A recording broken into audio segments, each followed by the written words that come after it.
Olivier. Voilà, il y avait eu ce mois de mai là qui était avec les ponts, tout ça. Nous, on était pas mal occupés aussi. Alors, pour ceux qui ne nous connaissent pas, on va brièvement se présenter. Donc, on est David et Mirana. Comme l'a dit Olivier, on est thérapeute et coach spécialisé dans les relations amoureuses. Donc, nous, on accompagne uniquement des personnes célibataires ou des personnes qui sont en tout début de relation amoureuse. Et vraiment, on les aide à, alors si elles sont célibataires, à rencontrer la bonne personne qui leur correspond. Et pour les personnes qui sont déjà en relation, on les aide à discerner, on leur donne tous les outils nécessaires pour pouvoir construire vraiment une belle relation amoureuse saine, durable, bienveillante, dans le respect. Voilà, donc nous, on n'a vraiment que cette activité. Comme l'a dit Olivier, pour notre parcours, en fait, je dis ça en introduction, euh, on a été célibataire comme vous. On a connu pas mal de périodes de célibat dans nos vies. On a connu aussi pas mal, nous, de déceptions dans les relations amoureuses. On a tous les deux été concernés par la dépendance affective qu'on a appris à dépasser à travers la thérapie, à travers le coaching, à travers à la fois des moyens humains et psychologiques et aussi des moyens spirituels. Voilà, on a utilisé ces deux moyens-là pour pouvoir dépasser ces enjeux-là. Et aujourd'hui, tout ce qu'on transmet dans notre pratique, c'est aussi tout le fruit de nos expériences propres. C'est pas juste de la théorie, on s'est pas juste formé, on s'est formé à l'école de la vie avant tout. Après, bien évidemment qu'on s'est formé à des outils de coaching, de thérapie.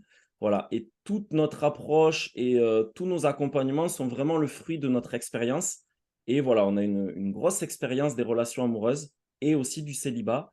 Et que tout ce qu'on transmet aujourd'hui, tout ce qu'on vous transmet, ce sont des choses qu'on s'est appliqué à nous-mêmes, qu'on a appliqué avec nos clients. On sait que ce sont des choses qui marchent. Ça part aussi d'un constat qu'on fait tous les jours au quotidien. Avec Mirana, tous les deux en cumulé, on a déjà accompagné plusieurs centaines de célibataires, principalement chrétiens. Alors, on n'accompagne pas que des chrétiens, mais à 90% de notre clientèle, ce sont des personnes chrétiennes, d'accord. Donc, on a aussi repéré à chaque fois euh, tous les écueils, toutes les difficultés, que ce soit liées aux blessures, aux peurs, aux croyances limitantes, au manque de clarté, à l'ambivalence, à des styles d'attachement évitants, voilà. Et à chaque fois, vraiment, on vous apporte un petit peu, on essaie de faire une synthèse de ce qu'on voit au quotidien. Et, euh, et voilà. Et notre particularité, je dirais aussi, c'est vraiment d'essayer de faire des passerelles entre la dimension spirituelle, d'accord? Dieu, le spirituel, ce qui nous dépasse, la grâce, et ce qu'on a, nous, à faire en tant qu'humains dans notre nature, travailler sur notre psychologie, sur nos blessures. Et voilà, on essaie toujours de faire ces ponts, voilà, pour ne pas tout attendre de Dieu, ne peut-être pas tout attendre des outils non plus, des outils humains, mais d'essayer, voilà, de trouver cet équilibre. Et nous, c'est vraiment ce qu'on fait dans nos accompagnements. On fait toute notre part et on demande à Dieu de nous aider dans le cheminement. Donc, voilà un petit peu pour notre introduction. Chérie, si tu veux introduire le sujet. Donc, bonsoir à tous déjà. On avait déjà fait ce live il y a 2 ans et c'est un thème pour moi de base. Donc, du coup, c'était important de refaire un tour sur ça. En quoi c'est possible d'être rapide dans sa recherche. La petite différence entre le premier live et celui qu'on fait ce soir, c'est que le premier live s'appelait Comment rencontrer la personne qui vous correspond rapidement. Et là, c'est comment rencontrer une personne qui vous correspond. Parce que c'est vrai que toutes les personnes qui nous disent est-ce que c'est la bonne, le bon, nous, on n'est pas trop fan parce que ça dépend avant tout de sa capacité à s'engager et à décider. Donc, on peut attendre des années la bonne personne, mais il se peut qu'on ne soit pas en capacité de s'engager, ou il se peut qu'on ne soit pas en capacité de regarder à l'endroit où on pourrait s'engager. Donc, du coup, c'est une petite nuance que j'ai rajoutée dans le titre du webinaire. Donc, c'est ça. En quoi c'est possible d'être rapide? En quoi c'est possible d'être efficace? Comment rencontrer une personne qui me correspond rapidement, de la façon la plus rapide possible? Je n'ai pas dit que c'était facile. Hein. Ce n'est pas parce que je dis rapide que c'est facile. C'est vraiment une nuance très, très importante, puisque ça demande finalement plusieurs choses dont on va vous parler ce soir. Ça demande quand même plusieurs compétences et ça demande d'en être à un certain stade dans sa vie, à une certaine étape. Donc, j'avais quand même préparé un petit PowerPoint, donc je vais vous le partager. Voilà. Hop. Donc voilà, la question, comment rencontrer rapidement une personne qui vous correspond? Ben, c'est possible, mais ça ne va pas se faire sans vous. Donc, alors par contre, j'aimerais bien débrancher les petits micros au mieux. Excusez-moi, je vais prendre un temps. Ouais, merci. Si vous pouvez couper vos micros, s'il vous plaît. Là, je crois que c'est Francesca. Olivier, tu as la possibilité, toi, tu as la main pour couper les micros? Je t'entends pas. Bon. Oui, Bon. hop. Il a Allez, désactivé. vas-y. Allez, je continue, c'est pas grave, même si, hop, c'est sûr que c'est quand même mieux de le faire simple. Alors, je retourne. Donc, la question, comment rencontrer rapidement une personne qui vous correspond? Eh ben, bien sûr, c'est possible, mais ça ne va pas se faire sans vous. Alors là, bien sûr, hein, c'est tout l'inverse de ce côté des fois un peu trop chrétien qui serait, entre guillemets, une attitude passive qui dirait « j'attends tout de Dieu ». Dieu va tout faire. Moi, je vous rappelle quand même la règle de Saint Ignace qui est prie parce que Dieu fait tout, mais agit comme s'il ne faisait rien. Donc voilà, c'est vraiment ça. C'est oui, il y a la grâce, mais elle tombe dans la nature. Et la grâce sans la nature, c'est comme si elle tombait sur un caillou. Donc on n'est pas des cailloux, on a une nature et cette nature fait qu'on participe à la grâce. Et pour votre vie, c'est la même chose. Vous devez participer. J'ai cet exemple, si vous vous dites je veux un couple pieux, ça va vous demander vous-même de regarder à des endroits beaucoup plus, comment on va dire, comment dire, oui, beaucoup plus pieux que peut-être à d'autres. C'est-à-dire que vous ne pouvez pas tout miser sur le physique si vous voulez un couple pieux. Il va falloir apprendre à faire ça et vous allez devoir participer. Hein. Oui, je veux ça, Jésus, c'est très bien, mais si vous regardez toujours à l'endroit où la fille, elle est super belle et le mec est super beau, comprenez que Dieu ne peut rien faire de ça. Donc, ça ne peut pas se faire sans vous. Il faut que vous participiez. Il faut que petit à petit, vous compreniez un petit peu quelles compétences il y a quand même à acquérir. Moi, j'aime bien le mot compétence parce que ça veut dire qu'on sort d'une fatalité. Ah, c'est comme si, c'est comme ça, les gens sont comme ça, moi je suis comme ça. Enfin, on sort de ça, il y a des choses qu'on peut acquérir et puis l'autre, c'est la même chose. On peut développer en tout cas. Donc, la première chose à faire, c'est de savoir discerner et décider. Quelle est ma vocation? Quel est mon désir? Quelle est ma motivation? On appelle ça le why. C'est quoi le why? C'est pourquoi je veux le couple. Ça, c'est vraiment fondamental. Alors, nous, on s'occupe principalement des gens qui ont entre 25 ans et 40 ans, allez, 45. Mais les gens qui ont plus de 50 ans, bah, c'est sûr que c'est moins facile parce que pourquoi? Pourquoi faire couple? On n'est plus dans ces questions de faire des enfants, etc. Donc, il va falloir trouver autre chose. Qu'est-ce qu'on va faire ensemble? Les gens qui me disent oui, je veux faire couple pour parler, vous pouvez juste vous nourrir, s'il s'agit de parler, vous pouvez vous nourrir de l'amitié. Donc, vous voyez pourquoi faire couple, il faut quelque chose de beaucoup plus fort que parler. Pour supporter l'autre, pour tout. Donc, c'est la vraie question. Pourquoi? Et bien sûr, dans un point de vue chrétien, c'est est-ce que j'ai discerné ma vocation? Est-ce que j'ai discerné mon appel? Ça, c'est vraiment le plus important. C'est la première chose à faire. Je reçois ma vocation d'en haut. Est-ce que j'ai pris un temps pour savoir quel est mon appel? On se rend compte qu'il y a même des célibataires qui reçoivent un appel très fort pour rester célibataire parce que dans ça, ils trouvent une forme d'épanouissement. Ils trouvent une forme d'épanouissement et dans ça, souvent, c'est qu'ils se donnent. Donc c'est ça la question, c'est est-ce que vous vous donnez? Est-ce que, voilà, dans ce célibat, vous trouvez du sens? Je préfère préciser ça parce que on n'encourage pas au couple, on encourage d'abord à ce que chacun discerne son appel. Et une fois qu'il a discerné, il va falloir décider. Ce n'est pas la même chose. Discerner, on pourrait dire que c'est une démarche spirituelle, mais décider, c'est une démarche humaine. Des fois, on peut discerner, mais on ne sait pas décider. Et des fois, on croit qu'il nous faut des années pour discerner parce qu'on ne sait pas décider. Je vais dire quelque chose. Ouais, juste, tu peux le mettre en plein écran, je pense, le PowerPoint. Vas-y, déjà Ce sera parle. mieux. Juste un écueil qu'on voit aussi souvent. Attention aussi à cette tentation qu'on peut avoir face à la vocation, à la question de la vocation, qui est de dire en fait, ouais, mais en fait, j'ai pas discerné, je sais pas quelle est ma vocation. Souvent, c'est des stratégies d'évitement. C'est plus de la psychologie que du spirituel. Vous voyez, c'est encore une fois, hein, c'est souvent la frontière, elle est. C'est-à-dire que de toute façon, votre vocation, c'est avant tout votre désir. Après, c'est de remettre ça à Dieu et de vérifier si c'est en cohérence avec ce que vous êtes, avec votre nature, avec vos capacités. Bien évidemment, il faut confronter, il faut être réaliste.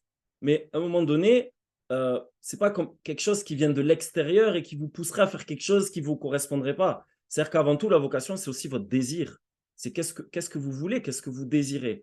Et ça, je vous le dis parce qu'on a des personnes qui, en fait, parce qu'elles n'arrivent pas à se décider dans leur vie, à faire des choix et à s'engager, elles vont se poser toujours cette question qui va revenir Mm. sur quel est mon discernement, j'ai pas discerné. Alors elles pensent avoir discerné, puis finalement elles commencent à s'engager dans une relation qui vient vachement les challenger parce qu'elles ont des peurs, parce qu'elles ont des blessures, parce qu'elles ont un manque de confiance en elles, par exemple. Et puis du coup, elles se disent, mais en fait, je ne sais pas si je suis fait pour ça. C'est-à-dire qu'à un moment donné, si vous avez pris cette décision, on ne revient pas dessus. D'accord? Vraiment, je vous invite à ne revenez pas dessus. Vous allez rester dans une ambivalence, une espèce de non-choix, et vous n'allez pas pouvoir avancer. D'accord? Vous allez faire un pas en avant, un pas en arrière, un pas en avant. Donc ça, c'est ce que je voulais dire parce que c'est un écueil qu'on voit vraiment, qu'on retrouve assez souvent. Voilà, dans le monde chrétien, de dire oui, ma vocation, je ne sais pas, qu'est-ce que le Seigneur attend de moi, qu'est-ce qu'il veut, ben, qu'est-ce que déjà vous voulez. Voilà, alors après, si vous voulez vraiment avoir une certitude, ben, faites une retraite ignatienne. On peut en témoigner. Moi, j'ai fait les exercices Saint-Ignace pendant un an dans le temps ordinaire pour être certain, pour vérifier, mais moi, je me demandais pas quel était mon désir, je le savais. Je me demandais juste si voilà, j'étais capable de pouvoir mener ça parce que quand on a connu plusieurs échecs, on est en droit de se poser la question quand même. Voilà. Et Mirana a fait la même démarche aussi de son côté. Donc, on ne peut que vous inviter si vous avez des doutes, mais plus par rapport à votre nature, pas par rapport à votre désir. Vous dire, est-ce que je suis capable, pas capable, j'ai l'impression que j'y arrive pas. Voilà, vous pouvez le faire. D'autre part, moi, juste, je voudrais dire que c'est un peu tout ce qu'on va vous dire là, mais nous, c'est quelque chose qu'on constate à chaque fois, c'est que mieux vous serez préparé à la rencontre, d'accord? Préparé, ça veut dire, vous êtes clair sur votre vocation, clair sur votre pourquoi, c'est-à-dire vos intentions, votre motivation. Pourquoi vous voulez vivre le couple? Vous attendez quoi derrière? Est-ce que ça donne un sens à votre vie? Vous avez envie de pouvoir aimer, être aimé, de partager votre vie, d'être dans le don de vous-même? Voilà. C'est quoi que vous allez chercher que le célibat ne vous permet pas de vivre aujourd'hui? C'est-à-dire que vous pouvez développer des tas de choses dans votre vie professionnelle, vie familiale, vie sociale, mais que vous savez que c'est vraiment le couple qui répondra à certains besoins que vous ne pourrez pas nourrir autrement. Voilà. Plus vous serez clair avec vous, avec votre projet, que vous aurez peut-être aussi identifié votre talon d'Achille, vos peurs, vos blessures, vos blocages, pour être très au fait de ben, vous allez devoir faire avec votre nature. Vous allez devoir faire avec vos parts d'ombre. Vous allez devoir faire avec votre histoire, avec votre croix. Voilà. Et ça, c'est important. Et mieux vous serez préparé, plus quand vous allez vraiment passer à l'action, rencontrer des personnes, euh, en fait, ça sera beaucoup plus facile. Voilà. Mieux la préparation elle est faite, vous savez, c'est comme un sportif de haut niveau. Mieux il s'est préparé avant l'échéance, plus au moment de l'échéance, il est quand même, il sait ce qu'il veut, il connaît ses capacités, il connaît ses forces, il connaît peut-être ses faiblesses, il a travaillé dessus. Ben, j'ai envie de dire, la relation amoureuse, c'est vraiment pareil. Donc nous, on vous invite vraiment, ceux qui pensent qu'ils ne sont pas prêts, de vraiment faire ce travail de préparation. Ce n'est pas du temps de perdu, parce que mieux vous vous préparerez, plus vous aurez des chances que ça aille vite et rapidement, de trouver la bonne personne, de pouvoir vous engager rapidement sans vous poser des tonnes de questions. Voilà, donc la préparation, nous, c'est vraiment quelque chose qu'on fait beaucoup dans nos accompagnements, d'aider les gens à vraiment être vraiment alignés avec qui ils sont, d'identifier qu'est-ce qu'ils veulent précisément. Voilà, et ça les aide après parce que quand ils ont une direction, eh ben, c'est beaucoup plus facile après de suivre le chemin. Voilà, donc pour refaire un tout petit tour,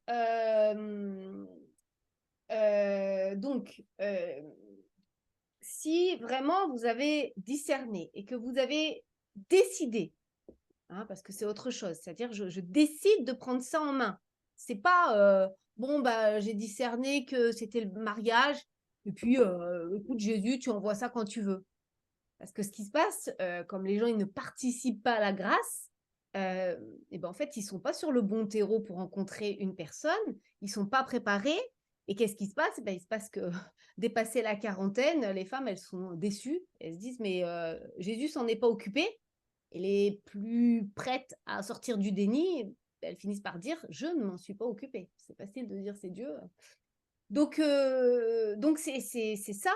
À partir du moment où vous vous poussez de vous-même, c'est-à-dire que vous décidez, donc vous allez prendre en main votre vie amoureuse, eh bien l'autre n'a pas à vous pousser à vous engager. Hein, on ne change pas d'avis pour l'autre. On sait ce qu'on veut. On rencontre quelqu'un, on sait ce qu'on veut. Et pareil, on n'est pas là pour convaincre l'autre de s'engager. Il y a des gens qui me disent, oh, il n'est pas prêt. Et ouais, mais en fait, tu essayes de le convaincre, tu essayes de le coacher pour qu'il s'engage. Même quand les gens me payent, c'est difficile. Donc là, tu imagines que ça va être compliqué. Donc non, on ne peut pas forcer l'autre. On ne peut pas convaincre l'autre de s'engager. Il faut que ça vienne vraiment de lui. Il faut qu'il le discerne, il faut qu'il le décide. Pourquoi? Parce que on rentre en relation parce qu'on est sûr de ce qu'on veut et parce que la relation n'est possible et elle n'est saine que si chacun est libre. C'est vrai qu'on va vous donner plein de choses, plein de petites étapes, mais la première condition, c'est est-ce que vous êtes libre? Est-ce que vous êtes libre de vous engager? Est-ce que vous êtes conscient de ce que veut dire le mariage? Hein, en plus, ça, c'est vraiment normalement ce que vérifie l'Église.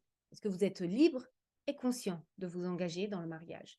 Si vous n'êtes pas libre, normalement, le mariage, il ne tient pas debout, il ne tient pas la route. Voilà, je ne sais pas si ça vous parle, ça. N'hésitez pas à dire sur le chat comment c'est pour vous de juste commencer par cette première étape qui est discerner et décider pour que ce soit un engagement qui parte de votre liberté, de votre, oui, de votre, même j'ai envie de dire, de votre maturité, de ce que vous avez pris le temps de mûrir, de ce que vous avez pris le temps de préparer. Voilà, ça c'est une étape. Je suis curieuse de voir déjà quelles sont les réactions, j'avoue. Alors, je voudrais juste regarder par curiosité un petit peu.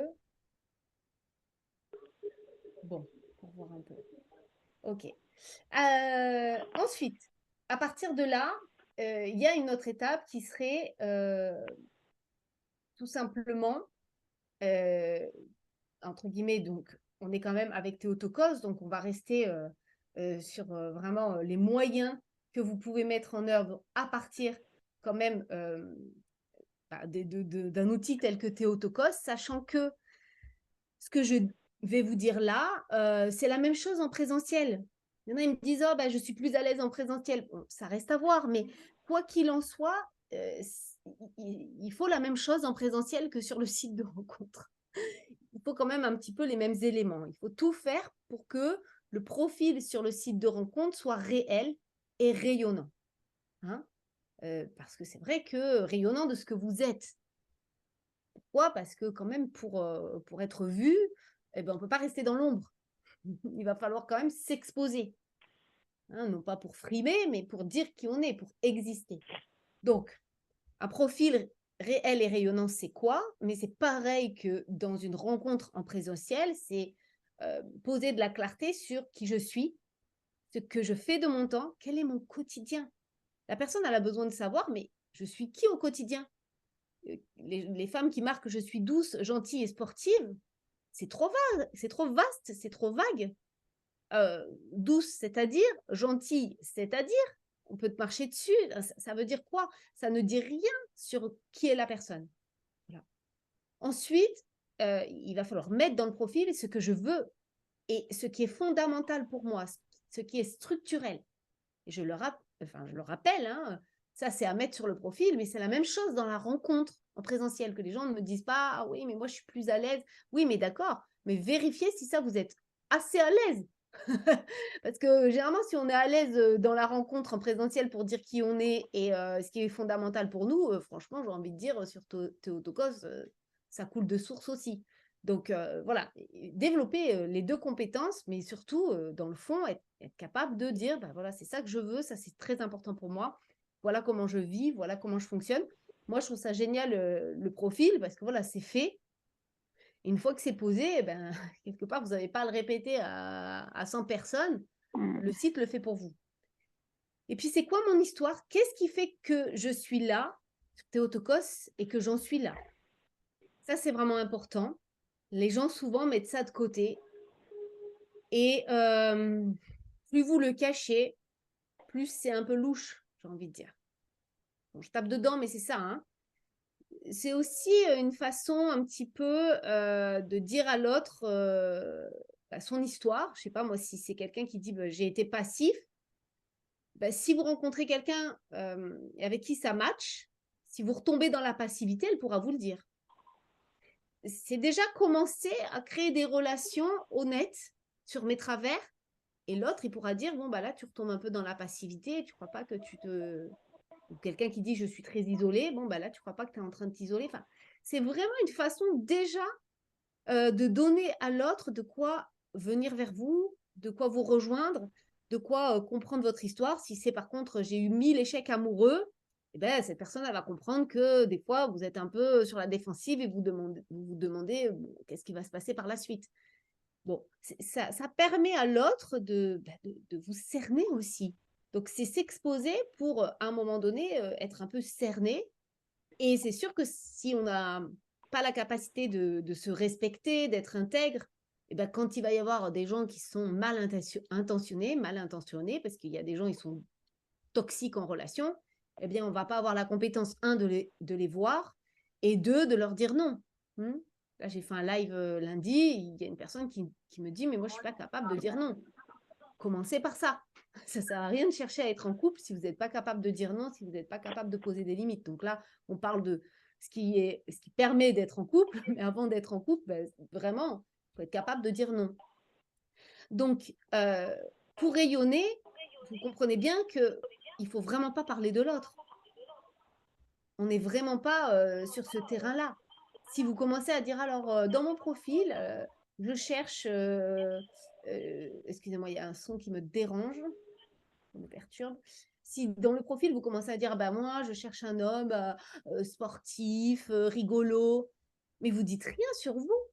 Donc, déjà, tous les manipulateurs qui ont envie un peu de vous embobiner et dire, oh, moi, je suis sportif, moi, je suis... Donc, ça ne sert à rien de donner le bâton pour se faire battre.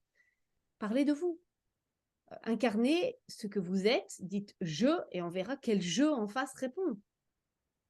Hein, soyez sujet, et vous verrez bien qui répond. Mais les gens qui font un profil pour juste dire à l'autre une petite annonce, entre guillemets, c'est pas un profil, c'est pas je me montre, c'est si tu es comme ça, clique droit, si tu es comme ça, continue de... Voilà, si tu es comme ça, tu m'intéresses. Vous n'avez rien dit, donc ça veut dire que la personne, elle dit, ah ben je suis ça, mais c'est pas qui vous êtes, enfin, ça peut pas marcher. Dans une relation, je vais pas vers l'autre parce que je corresponds à ce qu'elle veut. Je vais vers l'autre parce que aussi je vois qui elle est et que ça me correspond. Vous voyez ce que je veux dire? Mettez-vous vraiment à la place de l'autre. Il vous connaît pas. Vous pouvez vous dire, ah bah moi je suis superbe. Mais là sur l'annonce, il voit juste, ah bah je corresponds à son truc. Et encore, franchement, les mots, je suis sympa, ça reste subjectif. Ça veut dire quoi sympa? Vous voyez, les mots veulent rien dire. Donc il faut mieux décrire, être factuel. Moi je suis ça. Donc, rien ne sert de parler de l'autre. Je m'expose, je dis qui je suis, j'existe et je sais trier l'essentiel du secondaire, pour moi comme pour l'autre. Qu'est-ce qui est vraiment essentiel? Voilà, il y a des choses qui ne sont pas du tout essentielles. Et puis, du coup, ça demande la compétence, comme j'ai dit, de savoir dire non, de poser les bonnes questions et j'ai envie de dire de se prendre des râteaux. Parce que des fois, bah, on va engager une discussion et on sent que ça ne matche pas et que peut-être possiblement on est intéressé et pas l'autre, donc on se prend des râteaux. Ouais, bon, rapidement, parce que Mirana, c'est pas mal attardé sur ce point-là, mais c'est hyper important que vous puissiez vous révéler. On avait fait un live là-dessus sur la séduction, parce que finalement, il faut comprendre que si vous voulez séduire quelqu'un, si vous voulez pouvoir créer un lien émotionnel, qu'on peut appeler l'amour, hein, mais il va falloir que vous acceptiez de vous révéler à l'autre. Et, heu et ça, c'est hyper important et je vous invite à vous questionner, est-ce que vraiment dans votre démarche, peut-être pour certains, ça fait des années que vous êtes dans cette démarche de rencontre, que ce soit déjà à travers le site, est-ce que vous mettez vraiment plusieurs photos de vous sur le site? Est-ce que si on lit un descriptif, vous vous révélez vraiment sur le descriptif? Ou est-ce que vous êtes, comme disait Mirana, trop généraliste?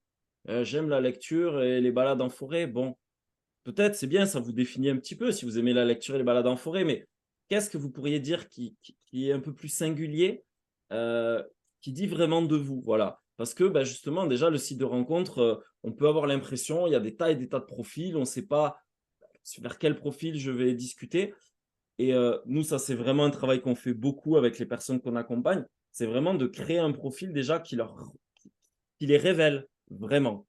Voilà. Donc déjà, je vous invite à vous questionner par rapport à ça. Et si vous voyez que vous avez des difficultés à faire ça, posez-vous la question pourquoi?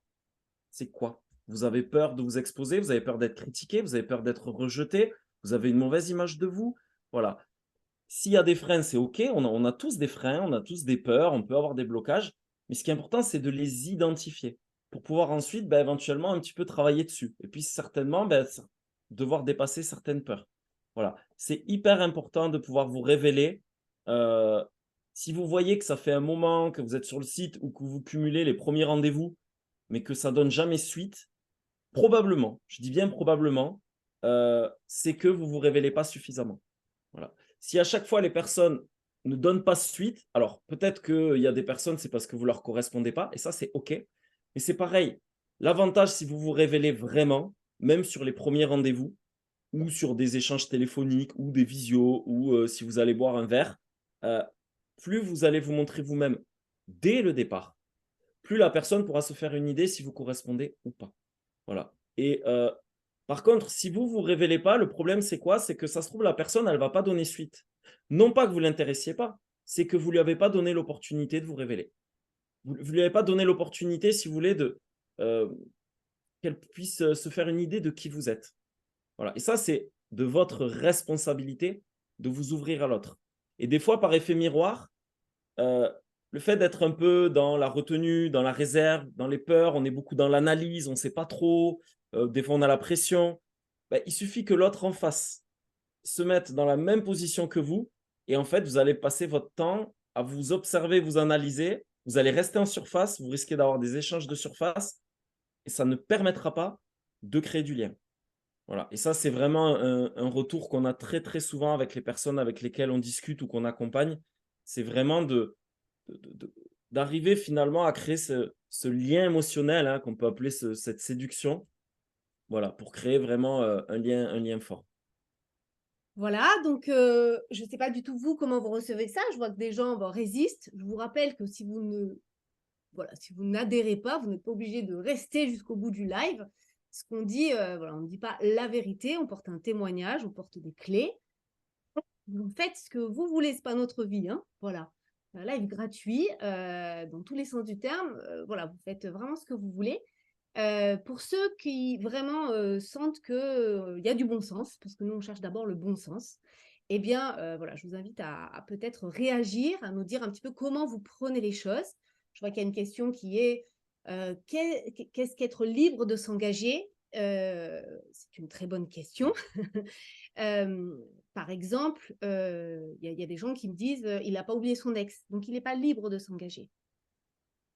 Vous voyez? C'est ce genre de choses-là, c'est-à-dire qu'à un moment donné, vous pouvez vous dire: «Ah bah, cette personne m'intéresse», mais si elle n'est pas libre, elle n'est pas libre. Elle est peut-être encore mariée, elle est peut-être donc voilà, il y a vraiment ça. Est-ce que mon cœur est libre? Est-ce que je suis disponible? Est-ce que je suis prêt? Est-ce que je suis disposée? Ça peut être, d'autres choses, hein, Ça peut être c'est est-ce très que vaste, hein, mais vous voyez, vous sentez quand la personne elle a une attache qui fait qu'en fait elle est retenue, elle n'est pas disponible et nous on décourage fortement d'attendre 3 ans que la personne, oublie son ex. C'est oui, c'est aussi, d'être en paix avec soi, vraiment, hein, d'être en paix avec soi, avec son passé, avec son histoire. Quand je dis passé, ça peut être son enfance, hein. Vous avez beau avoir 50, 60 ans, s'il y a des choses qui n'ont pas été réglées, ça se rejoue, s'il y a bien un endroit où se rejoue notre histoire avec, dans notre famille, avec, les blessures d'enfance, c'est bien dans la relation amoureuse. Dans le lien, d'attachement, dans ce lien de dépendance qu'on va créer avec l'autre. Et que, donc ça, c'est hyper important d'être en paix avec son passé. Alors, il y a plein de moyens d'essayer d'être en paix avec son passé, d'être dans la gratitude, de faire des retraites de guérison, de faire une psychothérapie.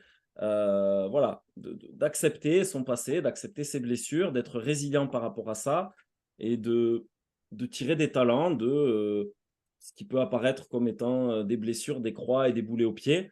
On peut toujours, toujours, et ça, c'est le Seigneur qui nous aide, et c'est pour ça que on est dans une religion d'espérance, c'est que tout concourt au bien pour Dieu et que même des choses qui peuvent paraître à un moment donné nos croix peuvent à un moment donné servir. Servir les autres, servir l'humanité, servir le Seigneur. Donc voilà, qu'est-ce que je peux faire de ça? Voilà, de ne pas voir les choses forcément de façon négative. Vous ne pourrez jamais revenir sur votre passé, sur votre enfance, sur votre histoire. Et la question, c'est qu'est-ce que vous faites de ça? Vous n'êtes pas responsable de ce que vous avez vécu, vous êtes responsable de ce que vous en faites aujourd'hui. Ce n'est pas la faute de vos parents si vous n'y arrivez pas. Vous n'êtes pas responsable de ce que vous avez vécu. Ça, je suis totalement, voilà, vous étiez un enfant, vous n'avez rien demandé. Mais vous êtes responsable de ce que vous faites de votre histoire. Et ça, il n'y a que vous qui pouvez régler ça. Donc, voilà.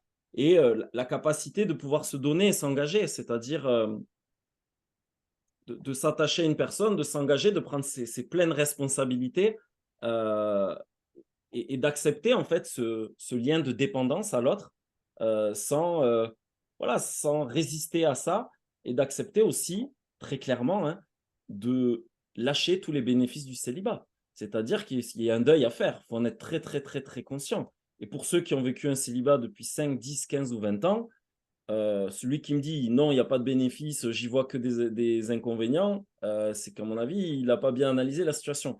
Il y a énormément de bénéfices dans le célibat.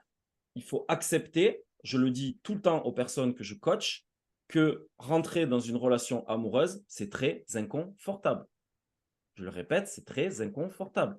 Ça peut vous apporter des tas de choses géniales, vous allez faire waouh, c'est bien, mais je peux vous dire que émotionnellement, par rapport à votre célibat, ça va venir vous challenger. Que par rapport à vos blessures qui étaient peut-être mis un petit peu de côté, que vous arriviez à bien contrôler votre vie, là, la relation amoureuse, je peux vous dire que vos parts d'ombre, elles vont être mises en lumière. Et c'est OK. Je veux dire, c'est juste des choses à comprendre. Et quand je disais tout à l'heure que c'est important de bien se connaître, l'avantage, si vous connaissez bien, c'est que vous n'allez pas croire que c'est l'autre qui est responsable de ça. Ça, c'est hyper important parce qu'on projette énormément. On se dit, bah oui, mais non, le problème, c'est l'autre. Si là, je souffre, si j'ai mal, mais peut-être que non, peut-être que dans mon humanité, dans mon histoire, j'avais peut-être des blessures qui font que l'autre, et ben, malheureusement, en venant m'aimer, en étant proche de moi, ben, ça vient toucher cette part de moi qui est en souffrance, en fait, parce que la plaie, elle n'est pas suffisamment cicatrisée. Voilà. On passe au troisième point. Oui, oui, même s'il y a des choses qui sont vraiment intéressantes On répondra après aux questions. dans les, dans les points, mais bon, on verra. Il ne faudra pas juste oublier de répondre à ce genre de questions. Voilà, donc le profil, je le rappelle, juste une petite chose, c'est un travail de se connaître. C'est pas facile. Il y a des gens, ils nous envoient un profil. Est-ce qu'ils se connaissent? Il y a que eux qui le verront et les gens qui sont autour, voilà, qui les connaissent. Donc, faut partir du principe que c'est un travail de se connaître et donc de faire un profil vraiment réaliste. Des fois, on se sous-estime, des fois, on se surestime, je ne sais pas. Et puis, pareil, en face. Est-ce que la personne se connaît vraiment? Donc, quand les gens disent, ah oui, mais en fait, cette personne, elle me dit qu'elle est prête, et en fait, un mois après, 2 mois après, c'est pas le cas, ou elle rajoute des conditions, etc., qu'elle n'avait pas donné avant. Oui, c'est un peu le jeu de la vie. Malheureusement, les gens ne se connaissent pas. Sur Théotokos, il y a aussi beaucoup de gens qui se sont préservés. Et quand on se préserve, eh ben ok, on se préserve, on a obéi à Dieu, mais si on se préserve longtemps, longtemps, on n'a pas d'expérience. Et c'est quand même l'expérience qui fait qu'on se cogne à ses limites, qu'on se connaît, voilà, on sait de quoi on est fait aussi dans les relations et dans le couple, parce que ben voilà, on a vu avec l'autre ce qui ressortait. Donc il y a aussi vraiment de ça. C'est un travail de se connaître. Hein. Je crois que les saints l'ont assez dit. Donc voilà, il faut faire cet effort de se connaître, d'être réaliste pour être accessible à l'autre. Et aussi, l'autre, on espère qu'il a fait aussi ce travail. Je trouve qu'une relation, elle commence aussi à partir du moment où on voit la même chose l'un sur l'autre. Si David, je lui dis: «Oh moi je suis quelqu'un de très calme» et que lui il trouve que je suis speed, c'est infernal. C'est-à-dire que la relation, c'est quand même est-ce qu'on arrive à se relier sur un réel? Donc c'est sûr que si bon, je me dis que je suis ça et l'autre il voit autre chose, ça va être compliqué de rentrer en relation. C'est pour ça que nous on dit le réel. Normalement le réel, il fait qu'on se rejoint. La relation, le réel, voilà, c'est quand même, très lié et normalement même nos relations sont, là pour nous montrer jusqu'où on est proche du réel. Si, dès que je parle avec quelqu'un, je me dis: «C'est l'homme de ma vie» et qu'en fait il est pas intéressé, ça veut dire que je décolle un peu trop haut par rapport au sol. J'ai du mal à rester, sur le réel. Voilà, donc justement nos relations montrent si notre capacité de rester en lien avec ce qui se joue vraiment et non pas de partir dans sa tête. Mmh. C'est très, très fort, Ouais. les relations pour ça. Et attention aussi, je suis insistant souvent là-dessus, mais vraiment l'écueil avec le spirituel qui n'en est pas, c'est-à-dire une spiritualité, je suis pas là pour juger votre spiritualité, à vous de voir avec votre conscience, mais moi j'en vois aussi souvent les écueils qui sont des fuites.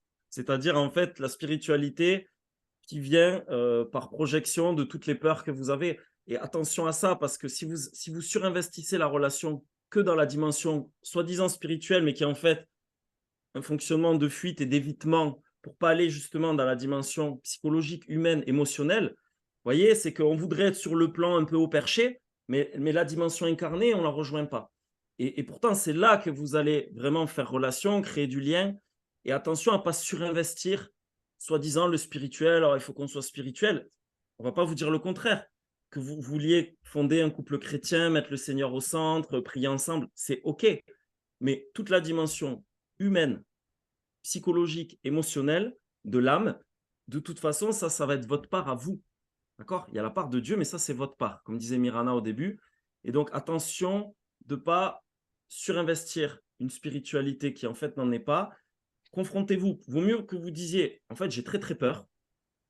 Je voudrais surinvestir la dimension de Dieu parce que ça me rassure de me dire, mais si c'est Dieu, si Dieu me confirme, Dieu, peut-être qu'il ne confirmera pas et vous aurez des décisions à prendre et ça sera à vous de les prendre. Ce sera votre responsabilité. Vous aurez peut-être peur de vous tromper, Mmh. vous aurez peut-être des doutes, des hésitations. Peut-être que des fois, vous ferez des choix que vous regretterez parce que vous serez dit, je suis allé trop vite ou j'ai brûlé des étapes. Pas grave. Tout est apprentissage de toute façon. Tout est expérience et apprentissage. Voilà. Donc, posez-vous la question, voilà, est-ce que votre spiritualité, elle est vraiment au service de votre démarche amoureuse? Mais est-ce que vous faites bien votre part? OK, Dieu, il fera la sienne. De toute façon, vous ne saurez pas ce qu'il fait vraiment dans la démarche. On pourrait dire qu'il fait tout, mais ça va être à vous de tout faire également. Donc, voilà. Je vous dis ça parce qu'il y a beaucoup de personnes avec lesquelles on discute et on voit, même nous, à notre niveau, on ne peut pas les aider si c'est trop perché. Heu, voilà, vous comprenez ce que je veux dire? Mais on ne peut pas aider une personne qui ne s'occupe pas de la dimension humaine, qui prend pas sa part de responsabilité. Je veux dire, si à un moment donné, on se déresponsabilise en mettant, tout à l'extérieur, à Dieu, les autres, le monde, la société, en fait, on se déresponsabilise, mais on ne peut plus agir à partir de soi. J'aime beaucoup, dans le livre du père Castegnos et je crois aussi que Pascal Hide, dit ça. Hem, le problème un petit peu chez les chrétiens, là j'ai fait un post sur, Facebook en disant voilà, quand on est chrétien, il y a quand même des écueils à éviter. C'est comme ça, hein, c'est un bel enfin, c'est ça, comment dire? La grâce, c'est magnifique, hein, la foi, c'est magnifique, mais on peut, par moments, y mettre de sa psychologie sans s'en rendre compte et en gros, il y a beaucoup de chrétiens, qui passent trop vite, à comment on va dire? Qui se disent trop vite: «C'est un signe». Et il donne plein d'exemples. Et là, récemment, il y a eu quelqu'un qui m'a dit: «Non, mais en fait, j'avais fait une neuvaine et cet homme est arrivé pile poil après la neuvaine. On s'entendait super bien. Donc pour moi, c'était la réponse à ma neuvaine».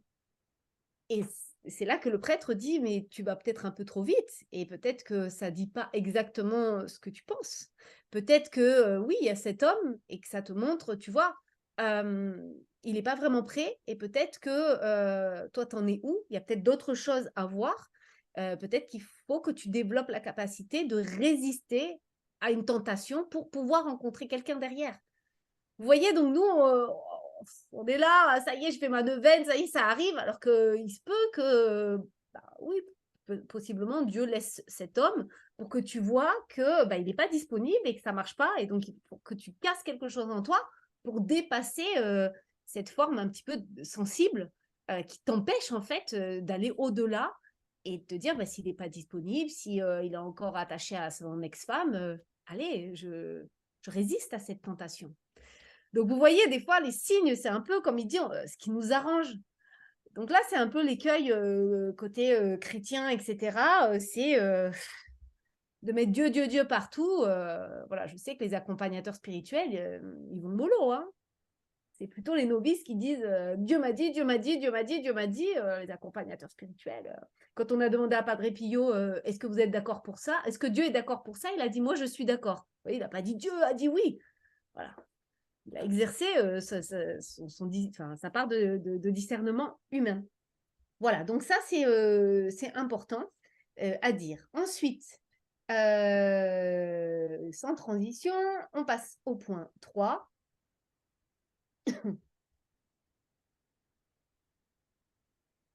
Là, et c'est parti. Donc, clarifier son projet de couple. Alors là, franchement, je suis désolée, on a tout un atelier de 4 heures sur ça, on ne peut pas vous le résumer. Voilà. Sur mon site internet, vous voyez, on a tous nos ateliers. Pour nous, les 5 ateliers qu'il y a sur notre site internet, sur mon site internet, c'est la base de la base de la base de la base. Pas tout le monde prendra peut-être l'accompagnement sur 6 mois qu'on propose, mais là, par contre, c'est vraiment la base. Donc, il y a 4 heures pour définir son projet de couple, le clarifier et savoir vraiment quel est mon réel désir et savoir identifier quel est le réel désir de l'autre. Par moment, la personne, elle le sait, par moment, elle ne le sait pas. C'est pas pour ça qu'elle ne vous correspond pas. Donc, ça vous donne les clés pour vous et aussi les clés pour voir clair sur aussi le projet de l'autre. Parce que on part vite dans nos fantasmes. On peut se dire c'est l'homme de ma vie et puis il y en a un, il veut vivre en Ouganda et l'autre au Canada. Qui va se sacrifier? Vous voyez? Qui va renoncer à son désir? On ne peut pas demander ça à l'autre, vous voyez? Parce qu'on n'aimerait pas qu'on nous le demande, ce qui est vraiment important pour nous. Donc, voilà, ça c'est un point. Je ne pourrais pas rentrer dans les détails. On fait un atelier de 4 heures avec point par point par point. Là, on ne peut pas vous résumer ça, ce serait barbare. Oui, puis on en parle souvent, on a fait déjà plusieurs lives là-dessus, mais ça, c'est important. Le premier point, c'était le pourquoi, c'est vos motivations profondes. Là, c'est plutôt le comment, c'est-à-dire, voilà, comment j'aspire à vivre les choses. Et en fait, ça peut sembler évident, on peut se dire, ben oui, je sais à peu près ce que je veux. Mais en fait, encore une fois, c'est ce que je disais tout à l'heure, c'est que si vous n'êtes pas clair sur ce que vous voulez précisément, probablement qu'au moment dans la rencontre, dans la démarche amoureuse, dans la co-construction du couple et dans la démarche de discernement, est-ce que c'est la bonne, est-ce que je m'engage ou pas? Pareil, si ces questions au préalable, vous n'avez pas mis de la clarté dessus, soit vous pouvez vous retrouver dans des impasses, soit de ne pas arriver à prendre des décisions. Soit même de faire des choix, mais qui seraient plus que des compromis, ça serait des compromissions. Des compromis dans le couple, il faut en faire. C'est celui qui n'est pas prêt à faire des compromis, il ne peut pas être en couple. Mais des compromissions, ça veut dire que vous acceptez quelque chose qui n'est pas juste pour vous, soit en termes de valeur, soit en termes de besoins, soit en termes de fonctionnement. Et donc ça, les compromis, il faut absolument pas les accepter. Et donc, il y a des critères comme ça. Ça peut être sur le lieu d'habitation, ça peut être justement, est-ce que je prends une personne qui partage ma foi ou pas? Voilà. C'est important, au moins dans les grandes lignes, d'être très clair sur vos critères fondamentaux, vos critères rédhibitoires. Si vous êtes clair avec ça, que vous vérifiez que la personne que vous rencontrez, vous avez quand même les mêmes bases, le même projet de couple, les mêmes objectifs, vous aspirez à vivre les mêmes choses ensemble, voilà, c'est OK. Après, bien évidemment, il y a des choses qui vont se dessiner ensemble au fur et à mesure du temps, mais c'est très, très important. Vous savez, ça renvoie à la question du discernement. Nous, on voit, il y a beaucoup de personnes qui ont du mal à s'engager. Alors, bien sûr que souvent, il peut y avoir des peurs, des blessures, un manque d'estime, de confiance en soi derrière. OK. Mais au-delà de ça, c'est-à-dire à un moment donné, discerner, c'est choisir par rapport à différents critères. Mais finalement, je discerne par rapport à quels critères? Il y a le critère de la personne, ce qu'elle incarne en termes de valeur, ce qu'elle est, sa personnalité, ses qualités. Mais il y a également le projet. Donc, c'est ça, le projet du couple. Parce que vous pouvez avoir une personne que vous rencontrez et que vous trouvez absolument exceptionnelle, qui coche absolument toutes les cases, qui va même au-delà de ce que vous pouviez imaginer. Mais s'il y a une incompatibilité de projet, ça doit être la meilleure personne de la Terre. euh, En tout cas, je ne vous invite pas forcément à vous engager avec cette personne, parce que là, ça serait probablement de la compromission, mais probablement qu'à un moment donné, vous allez lui reprocher, vous n'allez pas être bien dans la relation, parce que ça n'aura pas été juste pour vous. Donc, vous voyez, la question du discernement, le projet, clairement, vous aidera à discerner déjà si la personne, elle vous correspond ou pas. Et c'est très important. Et pareil, discernez bien un projet par rapport à ce que vous connaissez de vous. Si ça fait des années que vous vivez dans le célibat, que vous avez des tas et des tas d'habitudes, de fonctionnement, ou que vous aimez avoir beaucoup de temps pour vous et des choses comme ça, posez-vous la question, est-ce que vous aspirez vraiment à vivre avec la personne ou pas? Parce que c'est une chose de le fantasmer et de se dire, oh, mais j'aimerais trop sur le papier, c'est joli, mais est-ce que concrètement, vous pensez que vous en êtes capable? Est-ce que vous êtes OK de partager votre habitation, le quotidien avec quelqu'un, euh, pour peu que cette personne n'a pas les mêmes habitudes que vous, ou même qu'elle, elle ait créé ses propres habitudes qui sont différentes des vôtres, euh, dans la vie de tous les jours, ça peut générer beaucoup de tensions et de conflits. Donc voilà, ça c'est pareil par rapport à ce que vous connaissez de vous. C'est important que votre projet, si vous voulez, il corresponde à qui vous êtes. Voilà. Bon, pour ce point, même sur le chat, ça a l'air C'est d'être bon? ouais, Le point d'être 4 et c'est bon acté. après? Point 4. Allez. Bon, bah bien sûr, on en parlait déjà un petit peu, mais là, on prend juste le temps. L'idée, c'est de repérer aussi les obstacles à la rencontre. Donc là, je vous ai fait une liste, mais elle est non exhaustive, hein. Vous pouvez vous en douter. Il peut y avoir d'autres choses. Donc, pour certains, ça peut être j'ai du mal à me décider, j'ai du mal à me prendre en main, à me motiver, hein. Il y a des gens qui me disent bah, je vais sur Théotokos une fois tous les 3 mois. Donc, en fait, ils mettent un profil, ils ont des messages, ils réagissent pas trop. Bon, bah, peut-être qu'il y a un manque de motivation, une difficulté finalement à passer à l'action pour X ou X raisons. Il y a d'autres raisons derrière, bien sûr. Oh là, excusez-moi. Qu'est-ce que c'est? Oh là là. Oups. Je dirais que c'est allé tout seul. Bon, c'est pas grave, je vous les lis comme ça. Le manque de clarté sur son projet, comme on vous l'a dit. Un profil qui ne correspond pas à ce que vous êtes, qui ne vous représente pas. Et ça, c'est vrai que c'est pas facile. Je dirais que pour savoir si un profil est vraiment bien, mais c'est entre guillemets, ça, voilà, c'est un repère, mais ça ne veut pas dire tout le temps que c'est ça. C'est est-ce que les réponses que vous avez sont intéressantes? Si les réponses que vous avez sont intéressantes, eh bien, ça veut dire que ce profil est assez représentatif de ce que vous êtes, etc. Si les réponses vous donnent envie de dormir, c'est peut-être que vous n'avez pas mis un peu le fond de ce que vous êtes et donc les gens rebondissent pas sur je sais pas moi, sur voilà, les thèmes qui vous passionnent, etc. Donc voilà. Nous, je sais que très vite, on a abordé des sujets qui nous passionnent parce que, ben, en fait, sur nos profils, on les remarquait. Voilà. Ouais, et pareil, alors selon moi, j'ai pas une forte expérience des sites de rencontres. On a eu une expérience avec Mirana sur Théotokos, mais c'est allé très vite. Voilà, on n'a pas passé beaucoup de temps dessus. Euh, Selon moi, ce qui est le plus difficile, c'est de briser la glace. Voilà. C'est-à-dire, bon, faire son profil, accoucher de son profil, je pense que ça peut être challengeant pour certaines personnes. Si on a une mauvaise image de soi, une mauvaise estime, peur d'être critiqué, voilà. Ça peut être challengeant, mais ça reste juste, j'écris mon profil et je mets des photos. Et je coche bien toutes les réponses aux questions. Après, pour moi, la difficulté, ça va être d'arriver à briser la glace. C'est-à-dire à travers déjà le premier message, d'essayer de faire en sorte que l'autre nous réponde. Et je sais que j'ai souvent des témoignages de, ben, voilà, j'ai envoyé plein de messages, on ne m'a même pas répondu. Des fois, on peut être un peu désespéré de ce type d'attitude-là. Euh, mais ensuite, qui va, selon moi, là où il y a vraiment un défi, où c'est important, c'est d'arriver à vite briser la glace.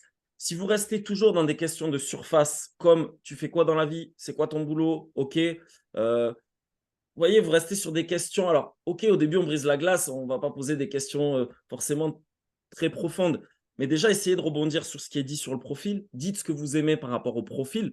Voilà, ton profil m'a intéressé pour telle et telle chose, pour montrer que vraiment en quoi vous êtes intéressé à ce profil-là de façon spécifique Mmh. et rebondissez par rapport à vous. Parce que si vous avez aimé tel et tel élément que la personne a noté, dites pourquoi vous avez aimé et peut-être parlez de vous. Donc, soyez déjà un peu dans l'ouverture. Ça va créer du lien avec la personne. Si vous êtes dans l'ouverture et le partage, euh, ensuite, finissez toujours les premiers échanges par des questions. Une question, ça suscite des réactions. Donc, finissez toujours par une ou deux questions et essayez rapidement de commencer à rentrer un petit peu dans la profondeur. Voilà. Alors, je ne vais pas vous dire quel type de question, mais à vous de voir qu'est-ce que vous pouvez demander à l'autre pour commencer à créer du lien. Parce que si vous restez en structure de surface, probablement qu'au bout de 3-4 échanges, ça se trouve, ça va, voilà, vous n'allez plus vous répondre, saura pas, vous n'aurez pas créé de lien. Alors qu'une personne avec qui on arrive à briser la glace, à rentrer dans un échange un peu profond, on sent tout de suite que ça match. Alors, il y a une chose aussi que je trouve qui marche quand même vachement bien, c'est l'humour. Vous pouvez rigoler de vous, vous pouvez un peu rigoler de l'autre pour dire aborder quelque chose de sérieux, mais sans vous prendre trop au sérieux et sans mettre trop de gravité dans votre démarche, voyez? Parce que sinon, ça fait un peu la personne. Vous voyez, si vous avez besoin de valider quelques éléments avec elle, il y a des manières de le dire et de l'aborder. Voyez, si vous mettez trop de sérieux, ça, elle va sentir que c'est crispé en face. Surtout qu'on peut facilement interpréter des écrits parce qu'il n'y a pas le ton de la voix, il n'y a pas le son. Et donc, ça, c'est aussi important. L'humour, je trouve que c'est quelque chose qui marche bien. Ça permet voilà, d'aller chercher des informations pour voir si ça peut correspondre, mais sans justement mettre trop de sérieux ou de gravité. Voilà. La peur de quitter le confort du célibat, la dépendance affective, l'anorexie affective, qui sont vraiment la même chose, hein. Il y a des gens, ils ont été 15 ans dépendants affectifs et après ils basculent en anorexie affective, comme les boulimiques, à un moment donné, parviennent à ne plus se nourrir, hein. Voilà, c'est la même chose. Quoi Ouais. qu'il en soit, on a du mal à manger sainement. Voilà, hein, la nourriture affective. Juste pour les gens qui connaissent, enfin, qui comprennent pas le terme, on va dire, ça va être très caricatural ce que je dis, mais c'est pour aller vite. La dépendance affective, c'est celui qui a besoin de l'autre pour exister, prendre des décisions. Il a besoin de l'autre pour s'appuyer, pour se sentir exister, pour avoir de l'amour, de la reconnaissance. Voilà. Pardon. Donc, sa stratégie, c'est finalement d'être toujours un peu en relation. L'anorexique affectif, pardon, c'est plutôt celui qui, justement, est dans la fuite et l'isolement. Mais en fait, si vous voulez, la stratégie est différente, mais ce qui est à la source, c'est la même chose. Et donc, il y a des personnes qui ne sont pas du tout conscientes qu'elles sont dépendantes affectives parce qu'elles ont la stratégie de l'anorexie. Donc, en fait, ça fait 5, 10, 15, 20 ans qu'elles sont seules. Elles se disent, non, non, mais moi, j'ai besoin de personne pour exister. En fait, c'est quand on est dans une relation, quand on est attaché à une personne, c'est là qu'on voit en fait si on est dépendant ou pas. Et qu'est-ce qui fait qu'on est dépendant? C'est quand je dis dépendant au sens la mauvaise dépendance, parce qu'il y a la saine dépendance, c'est normal d'être dépendant dans un couple, très clairement. Faire couple, c'est être dépendant de l'autre en partie. C'est le fait, en fait, de s'aliéner à l'autre et de perdre, en fait, toute sa capacité d'être soi-même. Voilà, c'est ça, en fait, qui va se jouer. C'est souvent lié à des blessures. Si on a peur d'être abandonné, si on a peur d'être rejeté, ben, en fait, on ne va pas assumer pleinement qui nous sommes parce qu'on a tellement des peurs de revivre ces blessures que généralement on a vécues dans le passé ou dans notre enfance qu'on va s'empêcher d'être pleinement nous-mêmes. On va s'empêcher de dire non, on va s'empêcher de formuler des demandes, on va s'empêcher de vivre le conflit, le désaccord, on va s'empêcher de décevoir l'autre. Voilà. Donc, on a souvent des personnes qui sont célibataires de longue date et qui pensent que non, elles n'ont aucun problème avec la dépendance affective. Et en fait, nous, on voit assez rapidement dès qu'elles se mettent en relation que si, en fait, elles sont totalement concernées par ces enjeux-là. Et c'est OK, hein. De toute façon, nous, comme on le dit, la dépendance affective, ça se dépasse dans la relation amoureuse. Donc, de toute façon, si vous voulez la dépasser, vous pouvez faire de la thérapie, ce que vous voulez, et ça vous aidera à travailler sur vos blessures et à comprendre comment ça s'est construit. Mais à un moment donné, ça se dépasse à travers la relation dans le lien. Mmh. On n'apprend pas à aimer parce que la dépendance affective, c'est vouloir un shoot à travers l'autre. Et l'anorexie affective, c'est ne plus être en capacité de se nourrir d'une relation intime. Et bien, on apprend à se nourrir d'une relation intime sans se shooter à l'autre, entre guillemets. Il y a vraiment se donner plutôt que prendre en relationnant, hein. C'est comme faire du vélo. On ne va pas apprendre en réfléchissant tout seul. Non, il faut monter sur le vélo. Ben là, il faut aller en relation. Ensuite, il y a le désespoir et la perte de son étincelle, c'est-à-dire qu'effectivement, est-ce que je rayonne? Est-ce que je fais les choses qui vraiment me correspondent? Il y a des gens, ils ne rencontrent pas la personne qui leur correspond parce qu'ils ne sont pas sur leur terreau fécond, je ne sais pas comment dire. Je sais pas comment dire, il y en a, ils disent, bah ouais, alors cet été, je fais ça, mais j'aimerais faire ça. Bah, c'est sûr, là, ça va être compliqué de rencontrer quelqu'un parce qu'en fait, t'es pas là où tu devrais être. Tu fais pas vraiment ce qui te correspond. Tu rayonnes pas. Euh, non, cet été, il faut il te ressemble. Vous voyez? Pour que tu rencontres des personnes sur la même longueur d'onde que toi. Mais si, en fait, tu te forces à aller là parce que quelqu'un t'a inscrit, ça va pas. Voilà, donc est-ce que je suis sur le terreau qui me correspond? Est-ce que je sais pas moi, je tripe dans mon quotidien? Est-ce que je fais vraiment des choses qui me nourrissent? Donc ensuite, il y a les blessures. Alors là, on a fait déjà des lives sur les blessures, Ouais, donc on va on pas y pourrait en revenir. parler des heures, mais Si, voilà, c'est pas le but. C'est pas le des but. ateliers, des lives, je viens de faire un parcours de guérison. J'ai fait 5 blessures, plus d'autres blessures. Enfin bref. Donc voilà, je peux pas résumer ça en 1 minute. La peur de l'engagement. Alors ça, franchement, c'est la plus coriace, j'ai envie de dire finalement. Il y a beaucoup de... les gens ne s'en rendent pas compte, hein, mais il y a beaucoup, beaucoup de fuites. Ça peut être pour 1000 raisons. Ça peut être que je suis célibataire depuis 38 ans. Bah, excusez-moi, mais et ça fout la trouille. Je connais pas. Et si je me suis préservée, je connais même pas la sexualité. Et si j'ai jamais vécu en couple, je sais même pas ce que ça fait de se réveiller tous les matins avec la même tête au réveil. Enfin, je veux dire, ce sont des évidences concrètes, palpables. Il faut commencer par là. Je ne sais même pas à quoi je Ouais, m'engage. ouais. Alors, à 20 ans, on est dans l'esprit de découverte. À 40 ans, excusez-moi, on a trop d'habitudes. Hein, dans les monastères, passé la trentaine, ils prennent moins facilement parce que déjà, les gens ils commencent à avoir trop d'habitudes. À 20 ans, je ne connais pas l'engagement, je suis complètement flexible. 40, c'est plus compliqué, 50, encore plus. Voilà, donc la peur de l'engagement, elle peut être aussi liée à je ne sais même pas à quoi je m'engage. Je ne sais pas à quoi je m'engage dans la sexualité. Je ne sais pas à quoi je m'engage dans une vie de famille. Ça fait 40 ans que je suis seule. Je ne Ouais. peux pas me le représenter. C'est abstrait, c'est pas palpable. Vous savez, moi, je le dis souvent dans mes accompagnements pour un peu décomplexer les personnes qui se mettent beaucoup de pression parce que c'est vrai que chez les chrétiens, il y a beaucoup de pression parce que comme la vision du mariage s'inscrit dans la durée, c'est-à-dire que c'est pas je me marie puis quand ça ira pas, il y a l'indissolubilité du mariage. Et donc on se met une pression de dingue à se dire il faut vraiment pas que je me trompe sur le partenaire parce que je peux plus faire machine arrière, machin. Mais il faut comprendre une chose, c'est que en fait, c'est un pari fou le mariage. D'accord? C'est un pari. Et à un moment donné, on est obligé de faire le grand saut. C'est-à-dire que si vous attendez d'avoir des certitudes absolues pour rassurer vos peurs et vos doutes, bah, vous ne vous marierez jamais. Je vous le dis, vous engagerez jamais. Vraiment. Donc, après, que vous puissiez avoir des témoignages de personnes qui vous disent oui, c'était une évidence pour nous. Ok, très bien. Mais est-ce qu'on est à l'abri? Moi, je me suis engagé avec Mirana. Ok, elle s'est engagée vis-à-vis de moi, devant Dieu, devant la communauté. Très bien. J'ai confiance en elle, en ses valeurs. Mais je ne sais pas comment elle va évoluer dans 10 ans, dans 15 ans. On n'en sait rien, c'est-à-dire qu'on fait un pari. Et pareil, quand on décide de devenir parent, ben on ne sait pas si on va être capable d'être de bons parents, pas bons parents. Des fois, on se trouve très pauvre parce que on a eu des carences affectives, parce qu'on sent qu'on a une nature fragile, parce qu'on a besoin de calme, parce que c'est un pari. Voilà. Et donc, c'est important face aux peurs, c'est-à-dire que il peut y avoir plusieurs attitudes face à la peur. Soit la fuite, c'est-à-dire que là, cette situation, elle me challenge tellement que je vais y mettre un terme, je vais retrouver du confort, de la paix émotionnelle, mais en même temps, ben, je n'avance pas et je ne construis pas ce que je veux.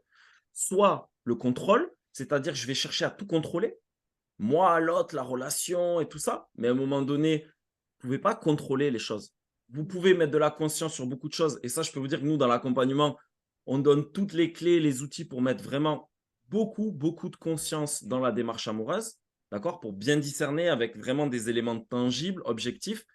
Mais à un moment donné, faire le choix de l'engagement, c'est votre liberté, votre libre arbitre et votre responsabilité. C'est ça que vous engagez. Et personne ne le fera à votre place. Et donc, à un moment donné, moi je le dis, ce qui va vous libérer, c'est justement de vous engager. Ça semble paradoxal, mais c'est vraiment la réalité. Ce qui vous rendra libre, c'est de vous engager, c'est de vous donner à l'autre. Parce qu'après, vous ne reprenez plus. Vous ne posez plus après toutes ces questions-là. Donc ça, c'est hyper important. Après, bien évidemment, derrière la peur de l'engagement, on retrouve très, très souvent des blocages psychologiques, notamment des styles d'attachement anxieux, donc fuyant, contrôlant, désorganisé. Ça, effectivement, on le retrouve très souvent. C'est important aussi d'en prendre conscience parce que faut comprendre comment on fonctionne, pourquoi j'ai autant de mal à prendre des décisions, à savoir ce que je veux. Voilà, pour apprendre à se connaître, comprendre ses fonctionnements et pouvoir agir à partir de là. C'est ce que je disais tout à l'heure. Si vous avez, vous, identifié quels sont votre talon d'Achille, vos parts de fragilité, encore une fois, c'est OK. Le but, c'est pas de se culpabiliser de ça. Ça sert à rien, la culpabilité, ça vient pas de Dieu. C'est qu'est-ce que je fais malgré mes limites. Voilà. J'ai des limites, j'ai des pauvretés, j'ai des fragilités. Ben, comment je fais par rapport à ça? Donc ensuite, il y a les schémas répétitifs. Bon, ça, voilà, ça veut dire je tombe toujours sur les mêmes situations, etc. Alors, moi, je le résume comme ça. Il y en a, ils disent, oh, c'est Dieu qui m'envoie. Non, c'est que tu regardes toujours à un même endroit parce qu'en fait, quelque part, c'est un peu ton œil, ton cerveau. Et tu regardes là parce qu'en fait, c'est la situation qu'il faudrait que tu dépasses. Pardon, excusez-moi. Que tu dépasses, que tu maîtrises, que tu clarifies. Donc, les schémas répétitifs, c'est votre cerveau qui vous dit bah, j'obsède sur ce genre de situation parce que j'aimerais la régler en fait.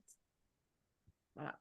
C'est comme Einstein quand il voulait résoudre une équation, un problème mathématique complexe, bah, il obsédait dessus parce que bah, son cerveau voulait le résoudre. Bah, nous, c'est la même chose.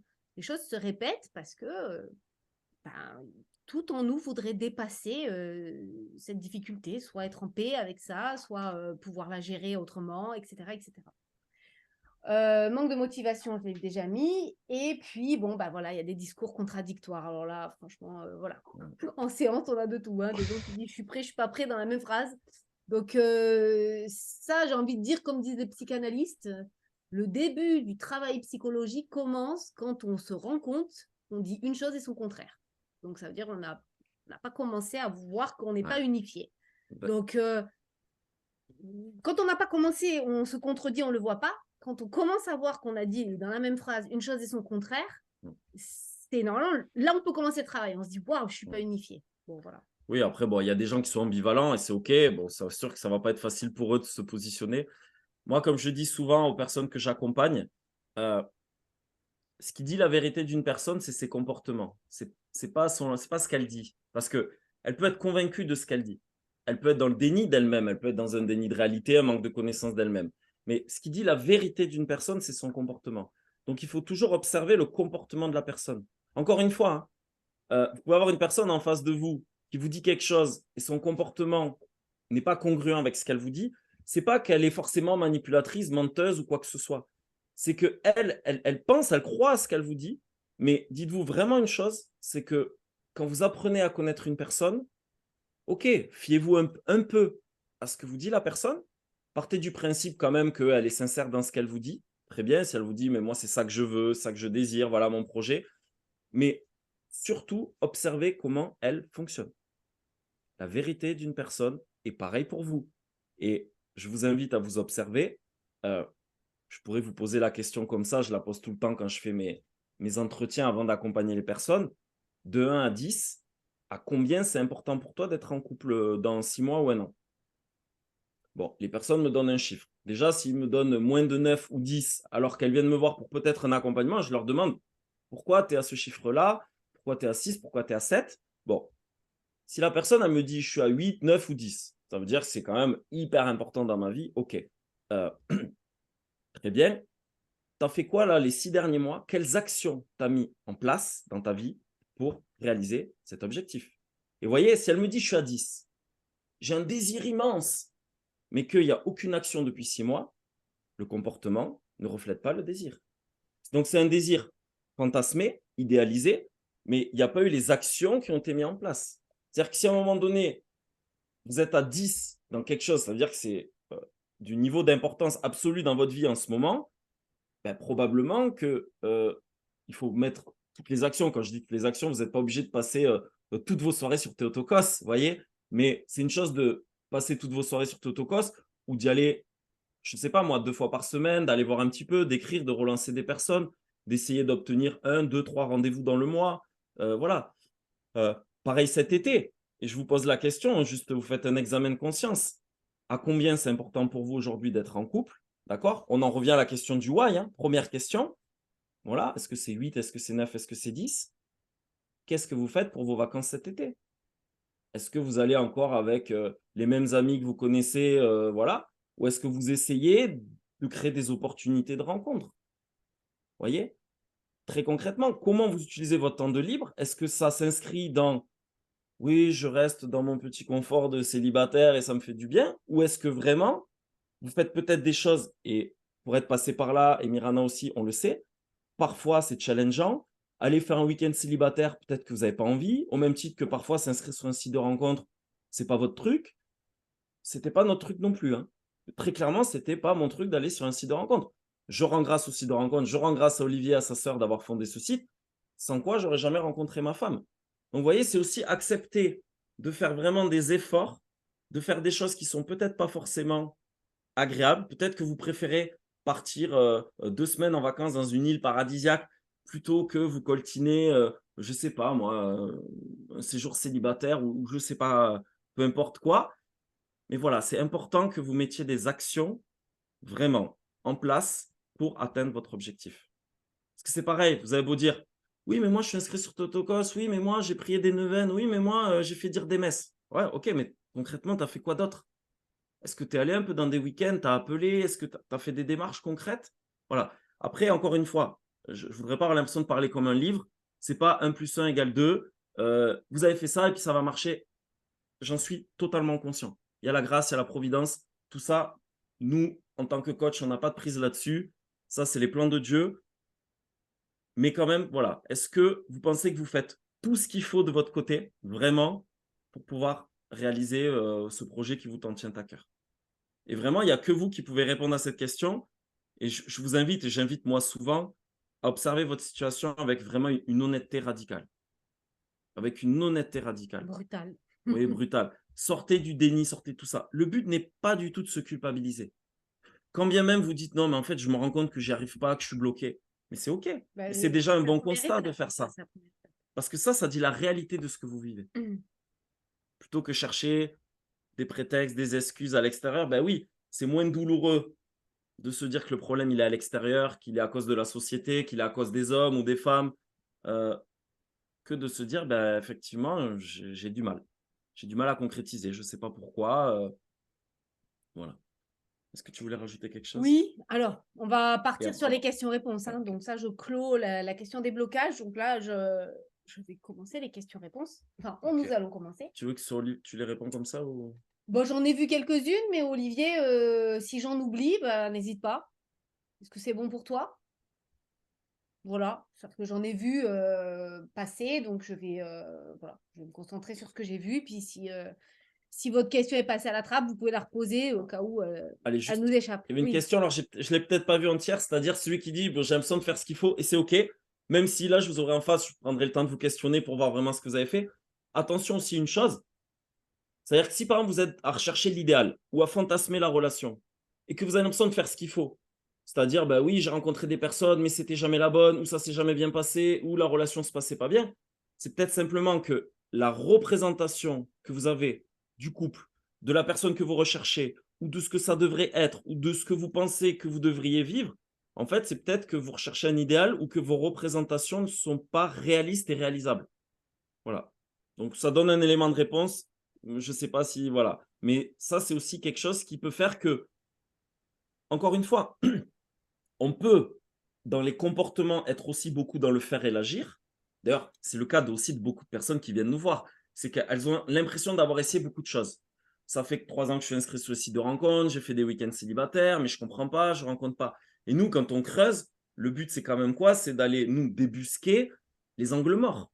Les croyances limitantes, les peurs, les blessures, peut-être l'idéalisation, les mauvaises représentations du couple, de l'amour, sur soi, sur les hommes, sur les femmes, des loyautés inconscientes. Voilà, donc nous, ça c'est après, c'est notre travail de faire ça. Mais il y a beaucoup de personnes qui pensent, quand elles viennent nous voir, j'ai tout fait ce qu'il faut, pourtant ça marche pas. Et d'ailleurs, elles viennent nous voir parce qu'elles se sentent bloquées, coincées. Elles savent plus comment elles peuvent agir différemment pour avoir du résultat. Voilà. Bon, bah voilà, ça c'est une réponse à cette question.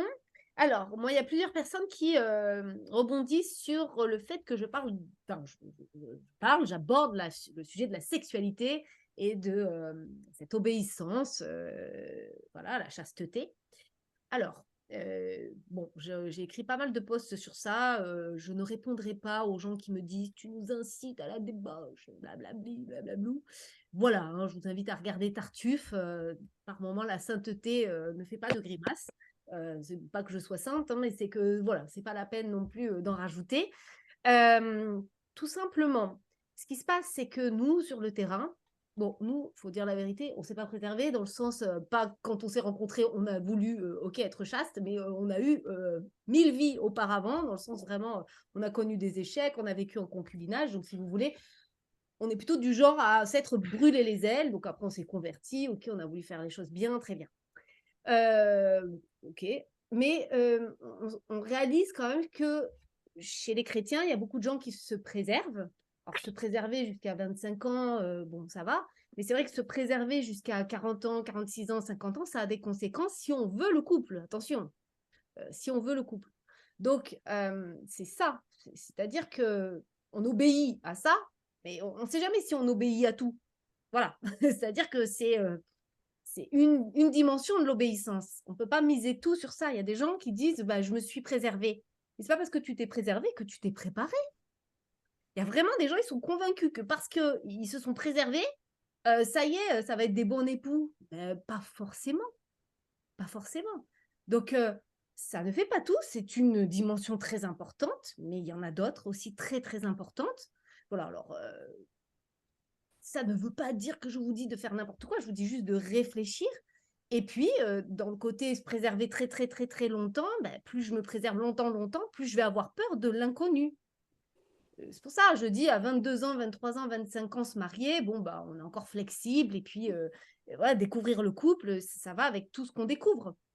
Mais nous, on a des gens, ils ont 40 ans, ils savent même pas, en fait, c'est quoi la sexualité, qu'est-ce que ça va être, qu'est-ce que ça va être de vivre au quotidien, mais c'est la panique. Donc voilà, ça ne fait pas tout. Oui. Voilà, on peut pas tout miser sur ça. Donc il faut le tenir, mais il faut aussi avancer sur d'autres choses. Voilà. Et puis, comment dire, je pense aussi que si on se préserve, c'est bien, mais il y a quand même à un moment donné la question du désir. Je ne vais pas aller en relation. Il y a des gens qui me disent bah, je me suis préservée. Je dis mais tu as des désirs pour un homme, une femme Non.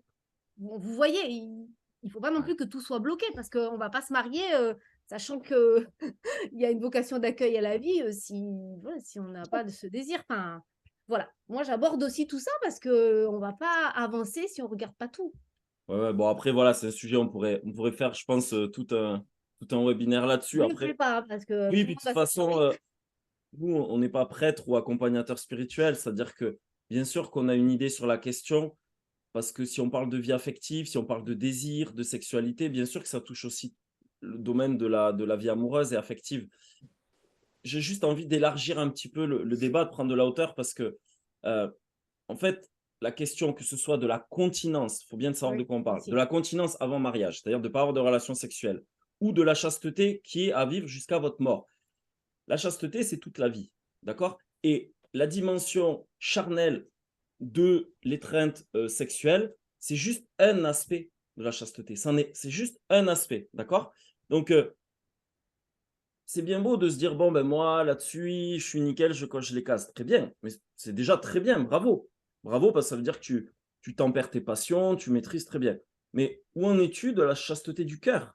Parce que avant tout, la chasteté, ça veut dire quoi? Je vais le faire, c'est très caricatural, mais on n'a pas le temps de développer. C'est d'être dans le don et pas la captation. C'est-à-dire, est-ce que moi, je veille au bien de l'autre et je le vois comme moi, je me donne à l'autre et je vais veiller à son bien et je vais veiller à sa sainteté et à son chemin de croissance et je vais être là pour l'aider à grandir et le soutenir et pas qu'est-ce que je peux prendre de l'autre. Et je peux vous dire qu'on accompagne beaucoup de chrétiens, il y a souvent beaucoup de captation. C'est-à-dire, est-ce que c'est la bonne personne pour moi? Est-ce qu'elle va me rendre heureuse? Est-ce qu'elle va me faire du... Mais la question, c'est est-ce que toi, tu l'as choisi? Est-ce que toi, tu veux choisir cette personne-là? Fais confiance aussi à la personne, qu'elle va te choisir peut-être toi, et que si elle a les valeurs et les qualités que tu as pu reconnaître chez cette personne, Donc, c'est vraiment ça, la chasteté, c'est de ne pas être dans la captation de l'autre, de ne pas l'objectiver pour soi, mais d'être vraiment dans un don, c'est-à-dire j'engage ma liberté, ma responsabilité pour cette personne. Voilà, donc d'arrêter ça simplement à la dimension, je dirais, Et ouais, sexuelle, visible. c'est réduire. Et vous savez, dans la vie spirituelle, encore une fois, on sort un peu de notre cadre, mais on est entre chrétiens. euh, Il y a les péchés qu'on voit qui sont grossiers, puis après, il y a les péchés, vous savez, qui sont subtils, où il faut de la conscience pour les voir. Celui de la sexualité, c'est à un moment donné, ben, est-ce que j'ai un rapport sexuel, pas un rapport sexuel? C'est très Mais après, visible. on peut aller beaucoup plus loin. Même avec la personne avec qui vous êtes marié. Est-ce que vous êtes chaste à un moment donné quand vous avez le rapport sexuel? Est-ce que vous l'avez objectivé pour vous prendre de la jouissance? Ou est-ce que, pareil, vous avez veillé à ce que la personne, vous lui avez donné votre amour par ce biais-là? Vous voyez, et ça, c'est pareil, si on met de la conscience dessus, on peut se rendre compte qu'on peut très bien ne pas être aligné dans la chasteté par rapport à ça. Donc, vous voyez, bon, je ne vais pas m'attarder là-dessus, mais c'est une vaste question. Et par contre, ça pose vraiment, là, pour le coup, la question du désir. Et pour le coup, parfois, je vais dire parfois pour pas dire souvent, heu, faire attention de ne pas se cliver, de Mmh. ne pas se coincer, Eh ouais. à réprimer le désir parce qu'il a vraiment toute sa place dans une relation amoureuse. Et pour C'est ceux comme sa qui vivent recherche. et pour ceux qui veulent vivre la continence avant le mariage, c'est encore une fois, c'est OK, il y a pas de problème. Mais comment vous allez vivre ce désir, même comment il va se vivre d'une façon corporelle et charnelle, sur un plan incarné, pas que ça soit juste dans un plan spirituel, un plan intellectuel, Abstrait, un ouais. plan, voilà. Comment vous allez pouvoir le vivre tout en restant chaste, en étant dans un respect de l'un de l'autre, dans une pudeur, voilà. Et ça, c'est important aussi de pouvoir vivre cette dimension-là. Moi, je trouve qu'on devrait regarder le Tartuffe, nous chrétiens, parce que Molière avait tout dit. Voilà.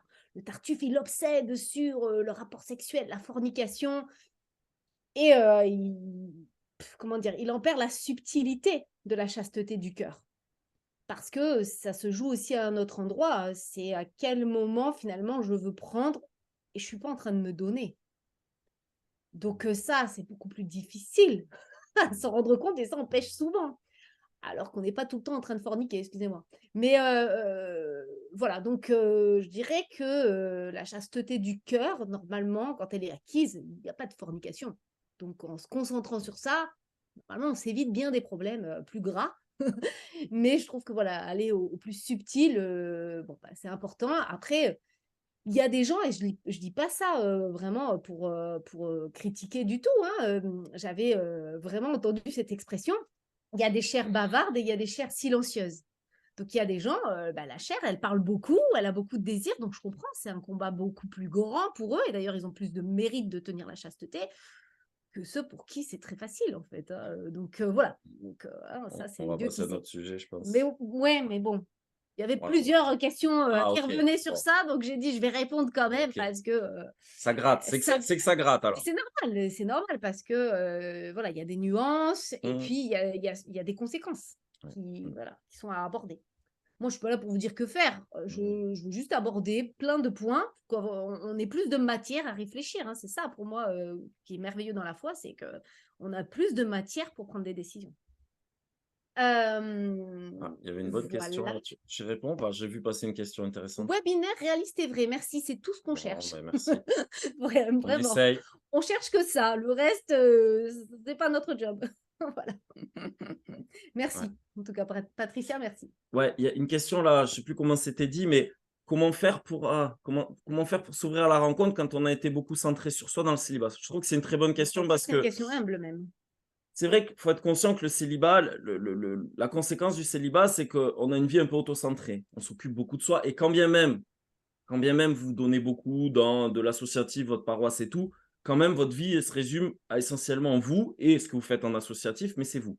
Quand on a une femme, des enfants, vous voyez, on se lève le matin, il y a déjà la femme, les enfants au petit déjeuner, enfin voilà. On est dans autre chose, on est dans un décentrement de soi.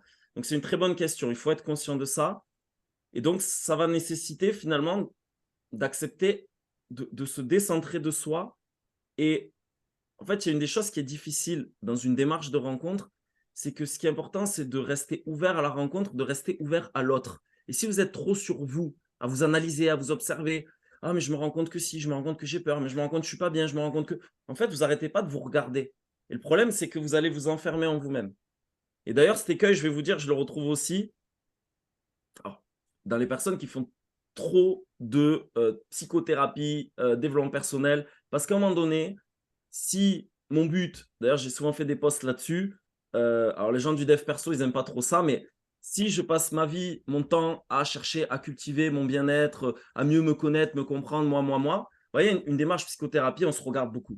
On se regarde, on essaie de se comprendre, ses fonctionnements et tout ça et à un moment donné, le but de la rencontre, c'est tout l'inverse. C'est qu'on va arrêter de se regarder. On est OK, on n'a plus à se regarder trop parce que ça y est, on est en paix avec son histoire et tout. On est dans l'être et on regarde nos frères et sœurs, on regarde les autres, on se décentre de soi. Et donc ça, c'est hyper important d'apprendre à se décentrer. Et très clairement, je vais vous le dire, mais ça va être douloureux. Renoncer des fois à certains besoins, faire des compromis, c'est douloureux. Ça va générer de la frustration, ça va oui, mais en même temps, c'est à ce prix-là que vous allez vous libérer. Quand je dis libérer, c'est au sens apprendre à se donner. Si on part du principe que la liberté, c'est la capacité de se donner, ben, vous allez vous libérer. Par contre, pour vous donner, ben, faut renoncer parfois, je dis bien parfois, je dis pas qu'il faut toujours renoncer, à moins que vous êtes appelé vraiment à avoir une vie, de saint, où tout est donné dans la pauvreté, voilà, mais sans fixer, le niveau, à ce niveau-là. Hem, voilà, ça va nécessiter en tout cas de s'intéresser à l'autre, vraiment. Je m'intéresse à l'autre, à qu'est-ce qu'il a à me révéler de différent?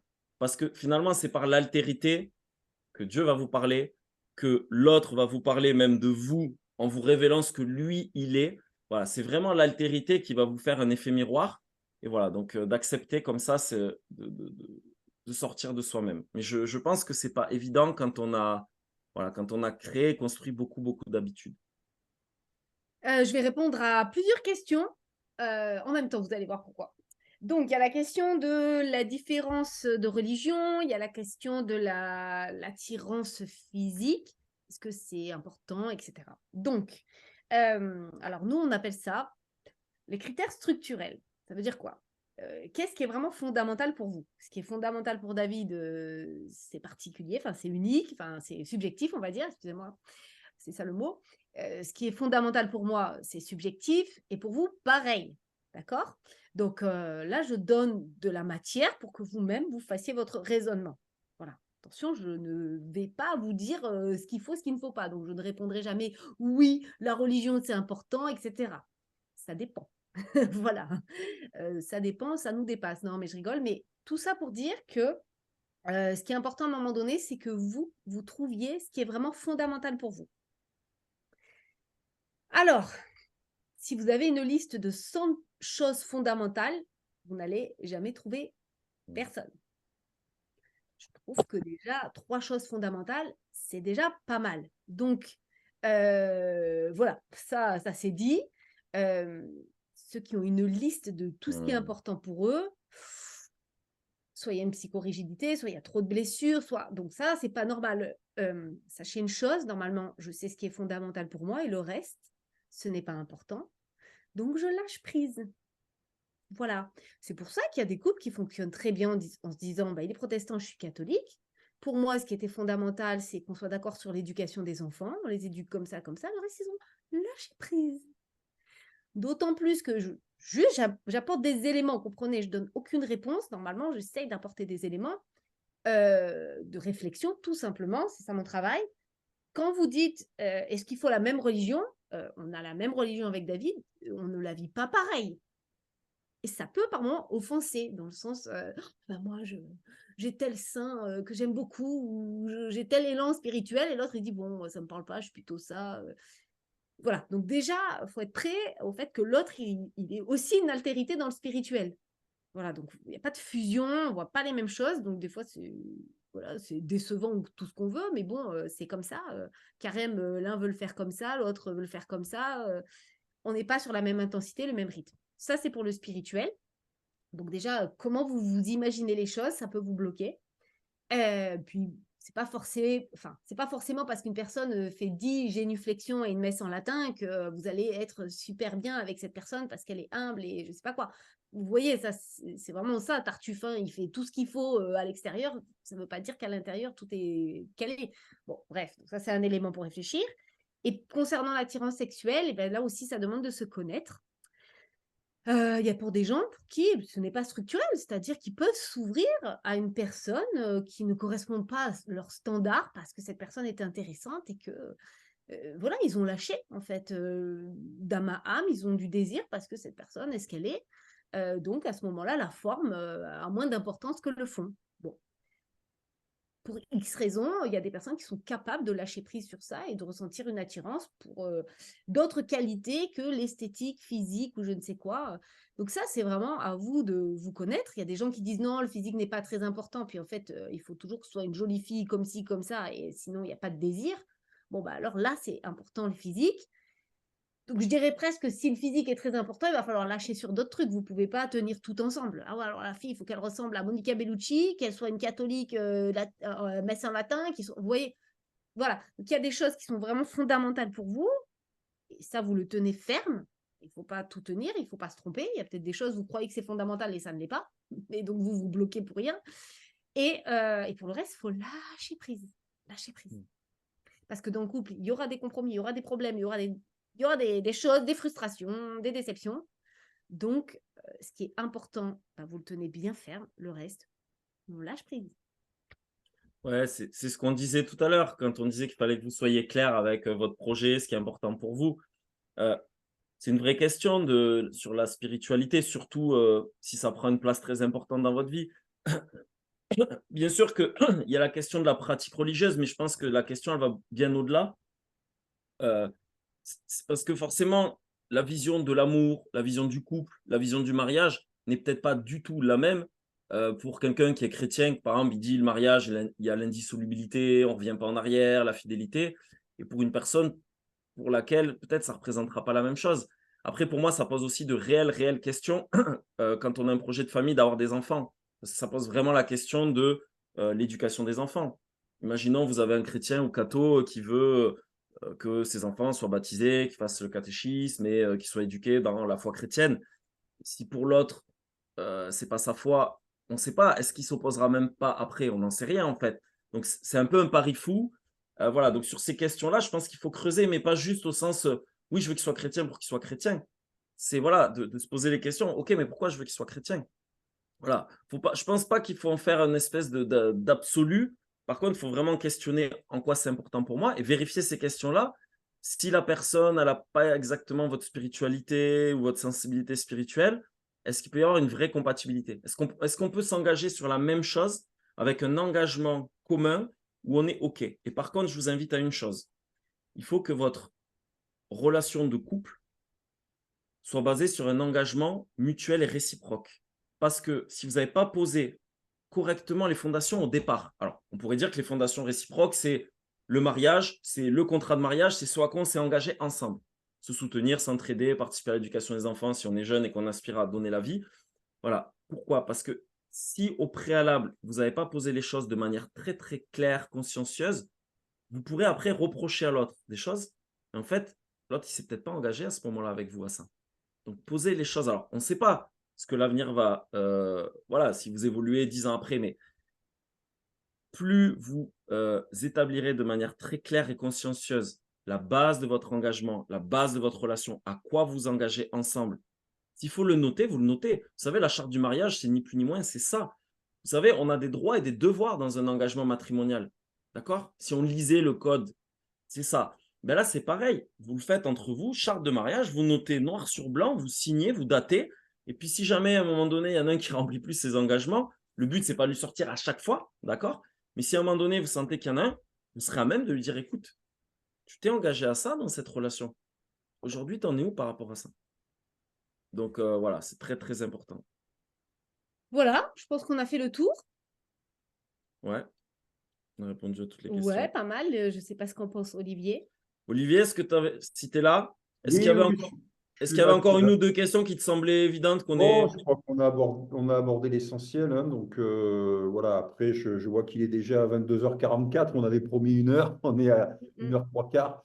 Voilà, j'allais dire, s'il y a des questions qui ont été oublié, bah, peut-être les remettre là et sachant que vous proposez aussi, je crois que je peux le préciser, hein, j'allais dire des entretiens, un premier entretien de 30 minutes, peut-être tu peux l'expliquer, voilà, les gens qui veulent clarifier les choses, peut-être savoir ce que tu peux leur proposer déjà dans un premier pas Ok, pour éventuellement poursuivre et aller plus loin. d'accord, ok. Oui, bah, en tout cas, pour les personnes qui souhaiteraient vraiment faire vraiment un état des lieux, un bilan de leur situation, euh, des gens qui sont quand même réellement motivés, voilà. Très clairement, à la question de tout à l'heure, vous êtes à minima 8, 9, voire 10. Idéalement, c'est 10. Vous êtes vraiment motivé, vous savez que vous êtes motivé, mais vous ne savez pas pourquoi ça ne fonctionne pas. On vous propose avec Mirana de pouvoir faire un bilan amoureux de votre situation en visio. C'est 30 minutes. C'est un bilan qui est offert. L'idée, c'est que on va vous poser des questions sur votre situation. On arrive très honnêtement, hein, ce n'est pas présomptueux de notre part, c'est qu'on a tellement une expertise de ce domaine-là, on arrive assez facilement à déceler où est la faille. Voilà. Encore une fois, on n'a pas toutes les réponses, mais en une demi-heure, on arrive quand même à bien identifier si vous êtes dans une recherche d'idéal, si vous êtes passif, si vous manquez de confiance en vous, s'il y a de la dépense affective. On arrive assez bien à travers quelques questions. Donc voilà, on vous propose pour ceux qui sont réellement motivés, mais qui se sentent coincés, à réaliser un bilan amoureux en visio et vous repartirez donc avec des clés, avec des conseils. Si vous avez besoin de poser quelques questions à la fin de l'entretien, vous pourrez poser des questions. Et ensuite, s'il y a des personnes qui sentent qu'elles auraient envie d'être accompagnées et qu'on voit qu'on peut vous aider, après, on peut vous expliquer comment on travaille, quelle est notre approche. Voilà, nous, après, on a un programme d'accompagnement sur 6 mois en coaching amoureux. Mais voilà, là, le but, c'est déjà de faire un bilan, de faire un état des lieux. On vous donne des clés, vous voyez si vous arrivez à les appliquer ou pas.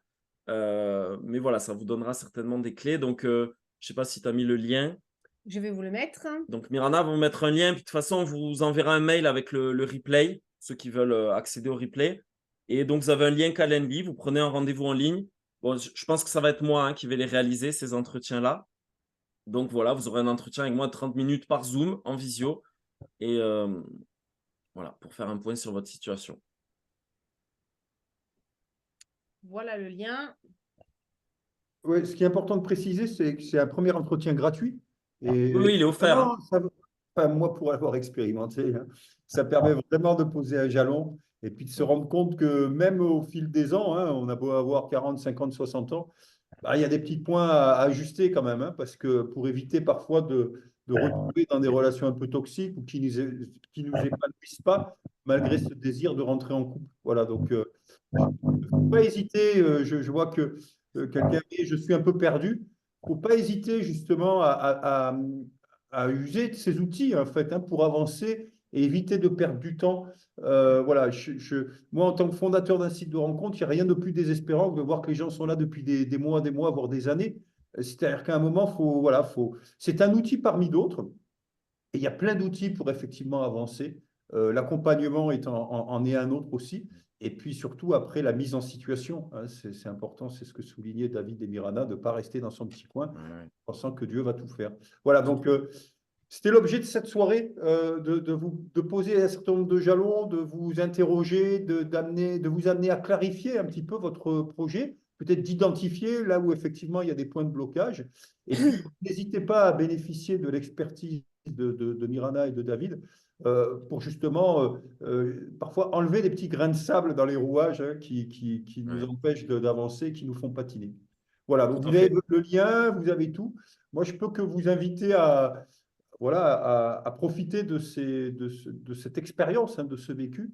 Et moi, ce que j'aime bien chez David et Mirana, et vous l'avez vu, et certains l'ont précisé, c'est que voilà, ils sont cash, quoi. Hein, voilà, s'il faut aborder la chasteté, la Ouais. continence, la sexualité, la foi, les emplâtres spirituels, on y va à Franco de Port. C'est un échange, hein, sans vouloir blesser qui que ce soit. Tout le monde est respectable, mais voilà, c'est échanger ensemble pour avancer, tout simplement. Et Tout à parfois, fait. prendre un peu le recul, avoir un regard extérieur qui nous tape un peu sur l'épaule en disant oh, attends, Olivier, tu en es où là? Ah, bah ouais, c'est vrai, je suis pas très clair là-dessus. Voilà. Donc, Bien sûr. Juste, si je peux me permettre, Olivier, on sait qu'on est un peu percutant, mais c'est aussi notre boulot de coach de faire ça. C'est-à-dire qu'on est là aussi pour vous bousculer un peu. Si vous venez, que vous repartez de ce live exactement comme vous êtes arrivé, c'est qu'on a raté quelque chose. Par contre, je peux vous dire que vraiment, on s'efforce d'être vraiment bienveillant, de dire les choses quand même. Après, si vous blessez avec les mots qu'on dit, ben, on n'y est pour rien. C'est vous dans ce que vous y mettez. Euh, mais vraiment, voilà, on fait ça avec beaucoup de bienveillance. Et vous savez, notre métier n'est pas de vous dire ce que vous avez envie d'entendre, mais ce que vous avez besoin d'entendre. C'est toute la nuance. Par contre, bien sûr qu'on va dire les choses d'une certaine manière, et puis on va attendre un petit peu, et puis on va y mettre les formes. Mais le but n'est pas de vous dire ce que vous voulez entendre, parce que vous l'entendez peut-être de vos amis autour de vous. C'est de vous dire ce que vous avez besoin d'entendre. Mais je dirais même inconsciemment. Parce que inconsciemment, vous avez besoin d'entendre, qu'on doit vous renvoyer, vous voyez, pour à un moment donné, ce que disait Olivier, c'est débloquer les situations. Parce que probablement que si vous avez l'impression que vous faites du surplace depuis des années, c'est qu'il y a des angles morts que vous ne percevez pas aujourd'hui. Et tout le but d'un accompagnement, ce n'est que voir les angles morts et voir justement quels moyens, quels outils, comment vous pouvez faire pour justement avancer dans la bonne direction. Et puis, il faut dire aussi ce qui est, hein, c'est-à-dire qu'on écoute le témoignage des célibataires, on écoute l'expérience. Voilà, on est beaucoup en contact avec des célibataires chrétiens, catholiques. Bon, à un moment donné, excusez-moi, mais on a un angle de vue que peut-être les célibataires catholiques n'ont pas, un recul. Donc, on vous le partage. Il y a des choses qui se répètent. La première fois, j'ai dit OK, très bien. Deuxième fois, troisième fois, 10e, 50e, je dis là, il y a quand même un truc à dire. Donc voilà, c'est aussi parce que là, depuis là où nous sommes, on voit certaines choses. Et en plus, on ne vient pas de ce milieu-là. Oui. Donc voilà, je ne sais pas pourquoi Dieu fait les choses comme ça, mais c'est vrai qu'on se regarde, on se dit, ah, waouh, on découvre un univers et peut-être que si on était de cet univers, on ne sentirait pas ce qui se passe. Et là, on voit que des fois, il y a des choses qui demanderaient vraiment d'être bien, bien réfléchies quand même. Et juste dernière chose pour ceux qui ne savent pas quoi faire cet été, c'est quand Olivier, la semaine il y aura Alors, une c'est du semaine 21 à. au 27 juillet. Voilà, donc on sera à Pralognan. Donc, je vais vous mettre le lien si vous voulez. Il y a encore des places si vous voulez vous inscrire pour vivre vraiment. Alors là, pour le coup, on est en immersion totale. On se retrouve entre une soixantaine de célibataires où on vit à la fois un temps sportif, un temps spirituel, un temps de coaching. Donc voilà, je vous mets le lien. Et puis pour ceux qui sont fans de musique et qui veulent participer au Jésus Festival, c'est un festival qui a lieu du 4 au 7 juillet prochain, qui va fédérer à Paray-le-Monial pas loin de 7 à 10 000 personnes. Donc tout autour, 3 jours autour de la musique chrétienne. Et on a la chance, nous, d'avoir un stand Théotokos avec David. On vous accueille. Donc, si vous voulez échanger avec nous de vive voix, boire un verre avec nous, etc., eh bien, on aura un stand au Jésus Festival et on sera vraiment, vraiment heureux de vous accueillir. Ouais, Donc, tout à fait. Jésus Festival, vous tapez Jésus Festival, il faut vous inscrire. Il y a encore des places aussi, mais je vais vous mettre le lien.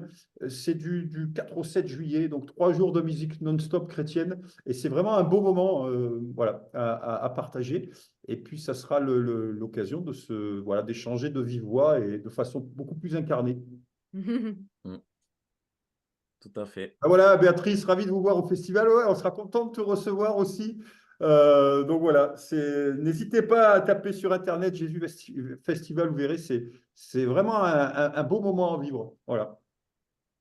Bon, il y a une question, est-ce que les appels sont limités il y a une limite d'âge? Alors, d'âge. on va mettre une limite d'âge parce que malheureusement, en fait, on s'est aperçu que on a reçu des inscriptions. Il y avait un écart d'âge qui était trop important. On pouvait aller de 25 ans, la personne la plus jeune, à 78 ans. Donc en fait, on a travaillé justement avec David, le père Louis-François, sur la prochaine session. C'est des écarts d'âge où on ne se retrouve pas. Voilà. Les 25 ans sont véritablement frustrés et les 78 ans aussi.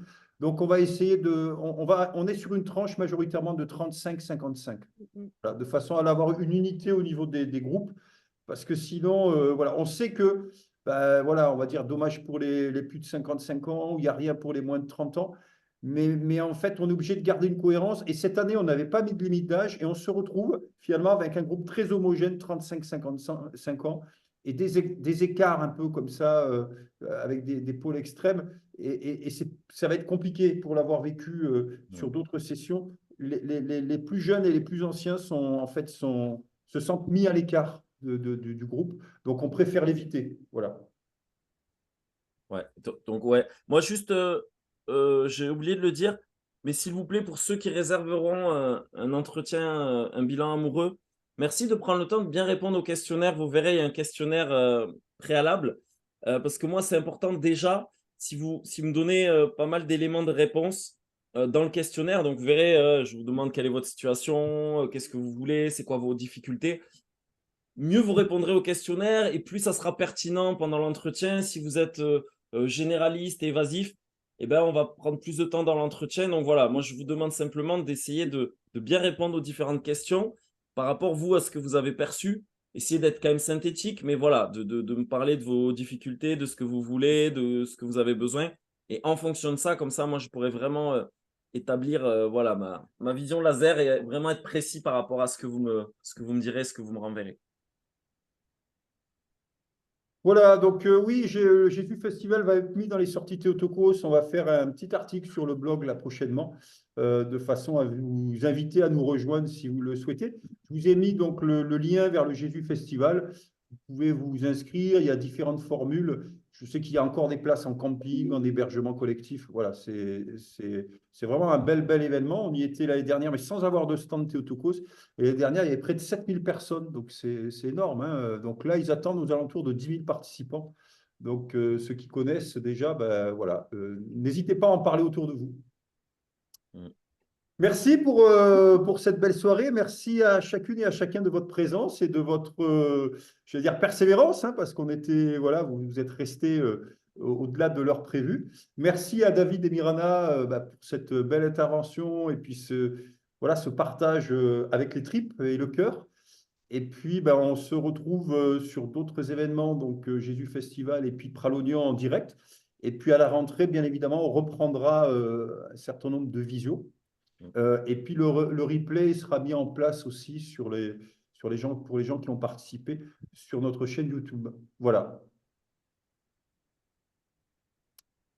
Ouais. Ben, merci à tous en tout cas. Ouais. Merci pour votre présence, merci pour votre participation. On espère que vous repartez.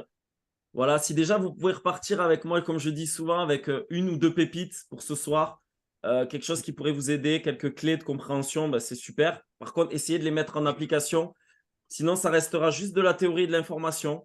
Et vraiment, c'est par le passage à l'action que par les habitudes que vous allez obtenir des résultats. C'est pas juste en cumulant de l'information. L'information, ça reste juste dans votre tête. Donc voilà, on espère que voilà, vous repartez nourri de ce live. On espère vous retrouver prochainement voilà, pour d'autres rencontres. Et si jamais vous voulez nous suivre avec Mirana, vous nous trouvez sur les réseaux sociaux, notamment sur Facebook. Vous tapez David Mickel Facebook, vous nous retrouverez facilement.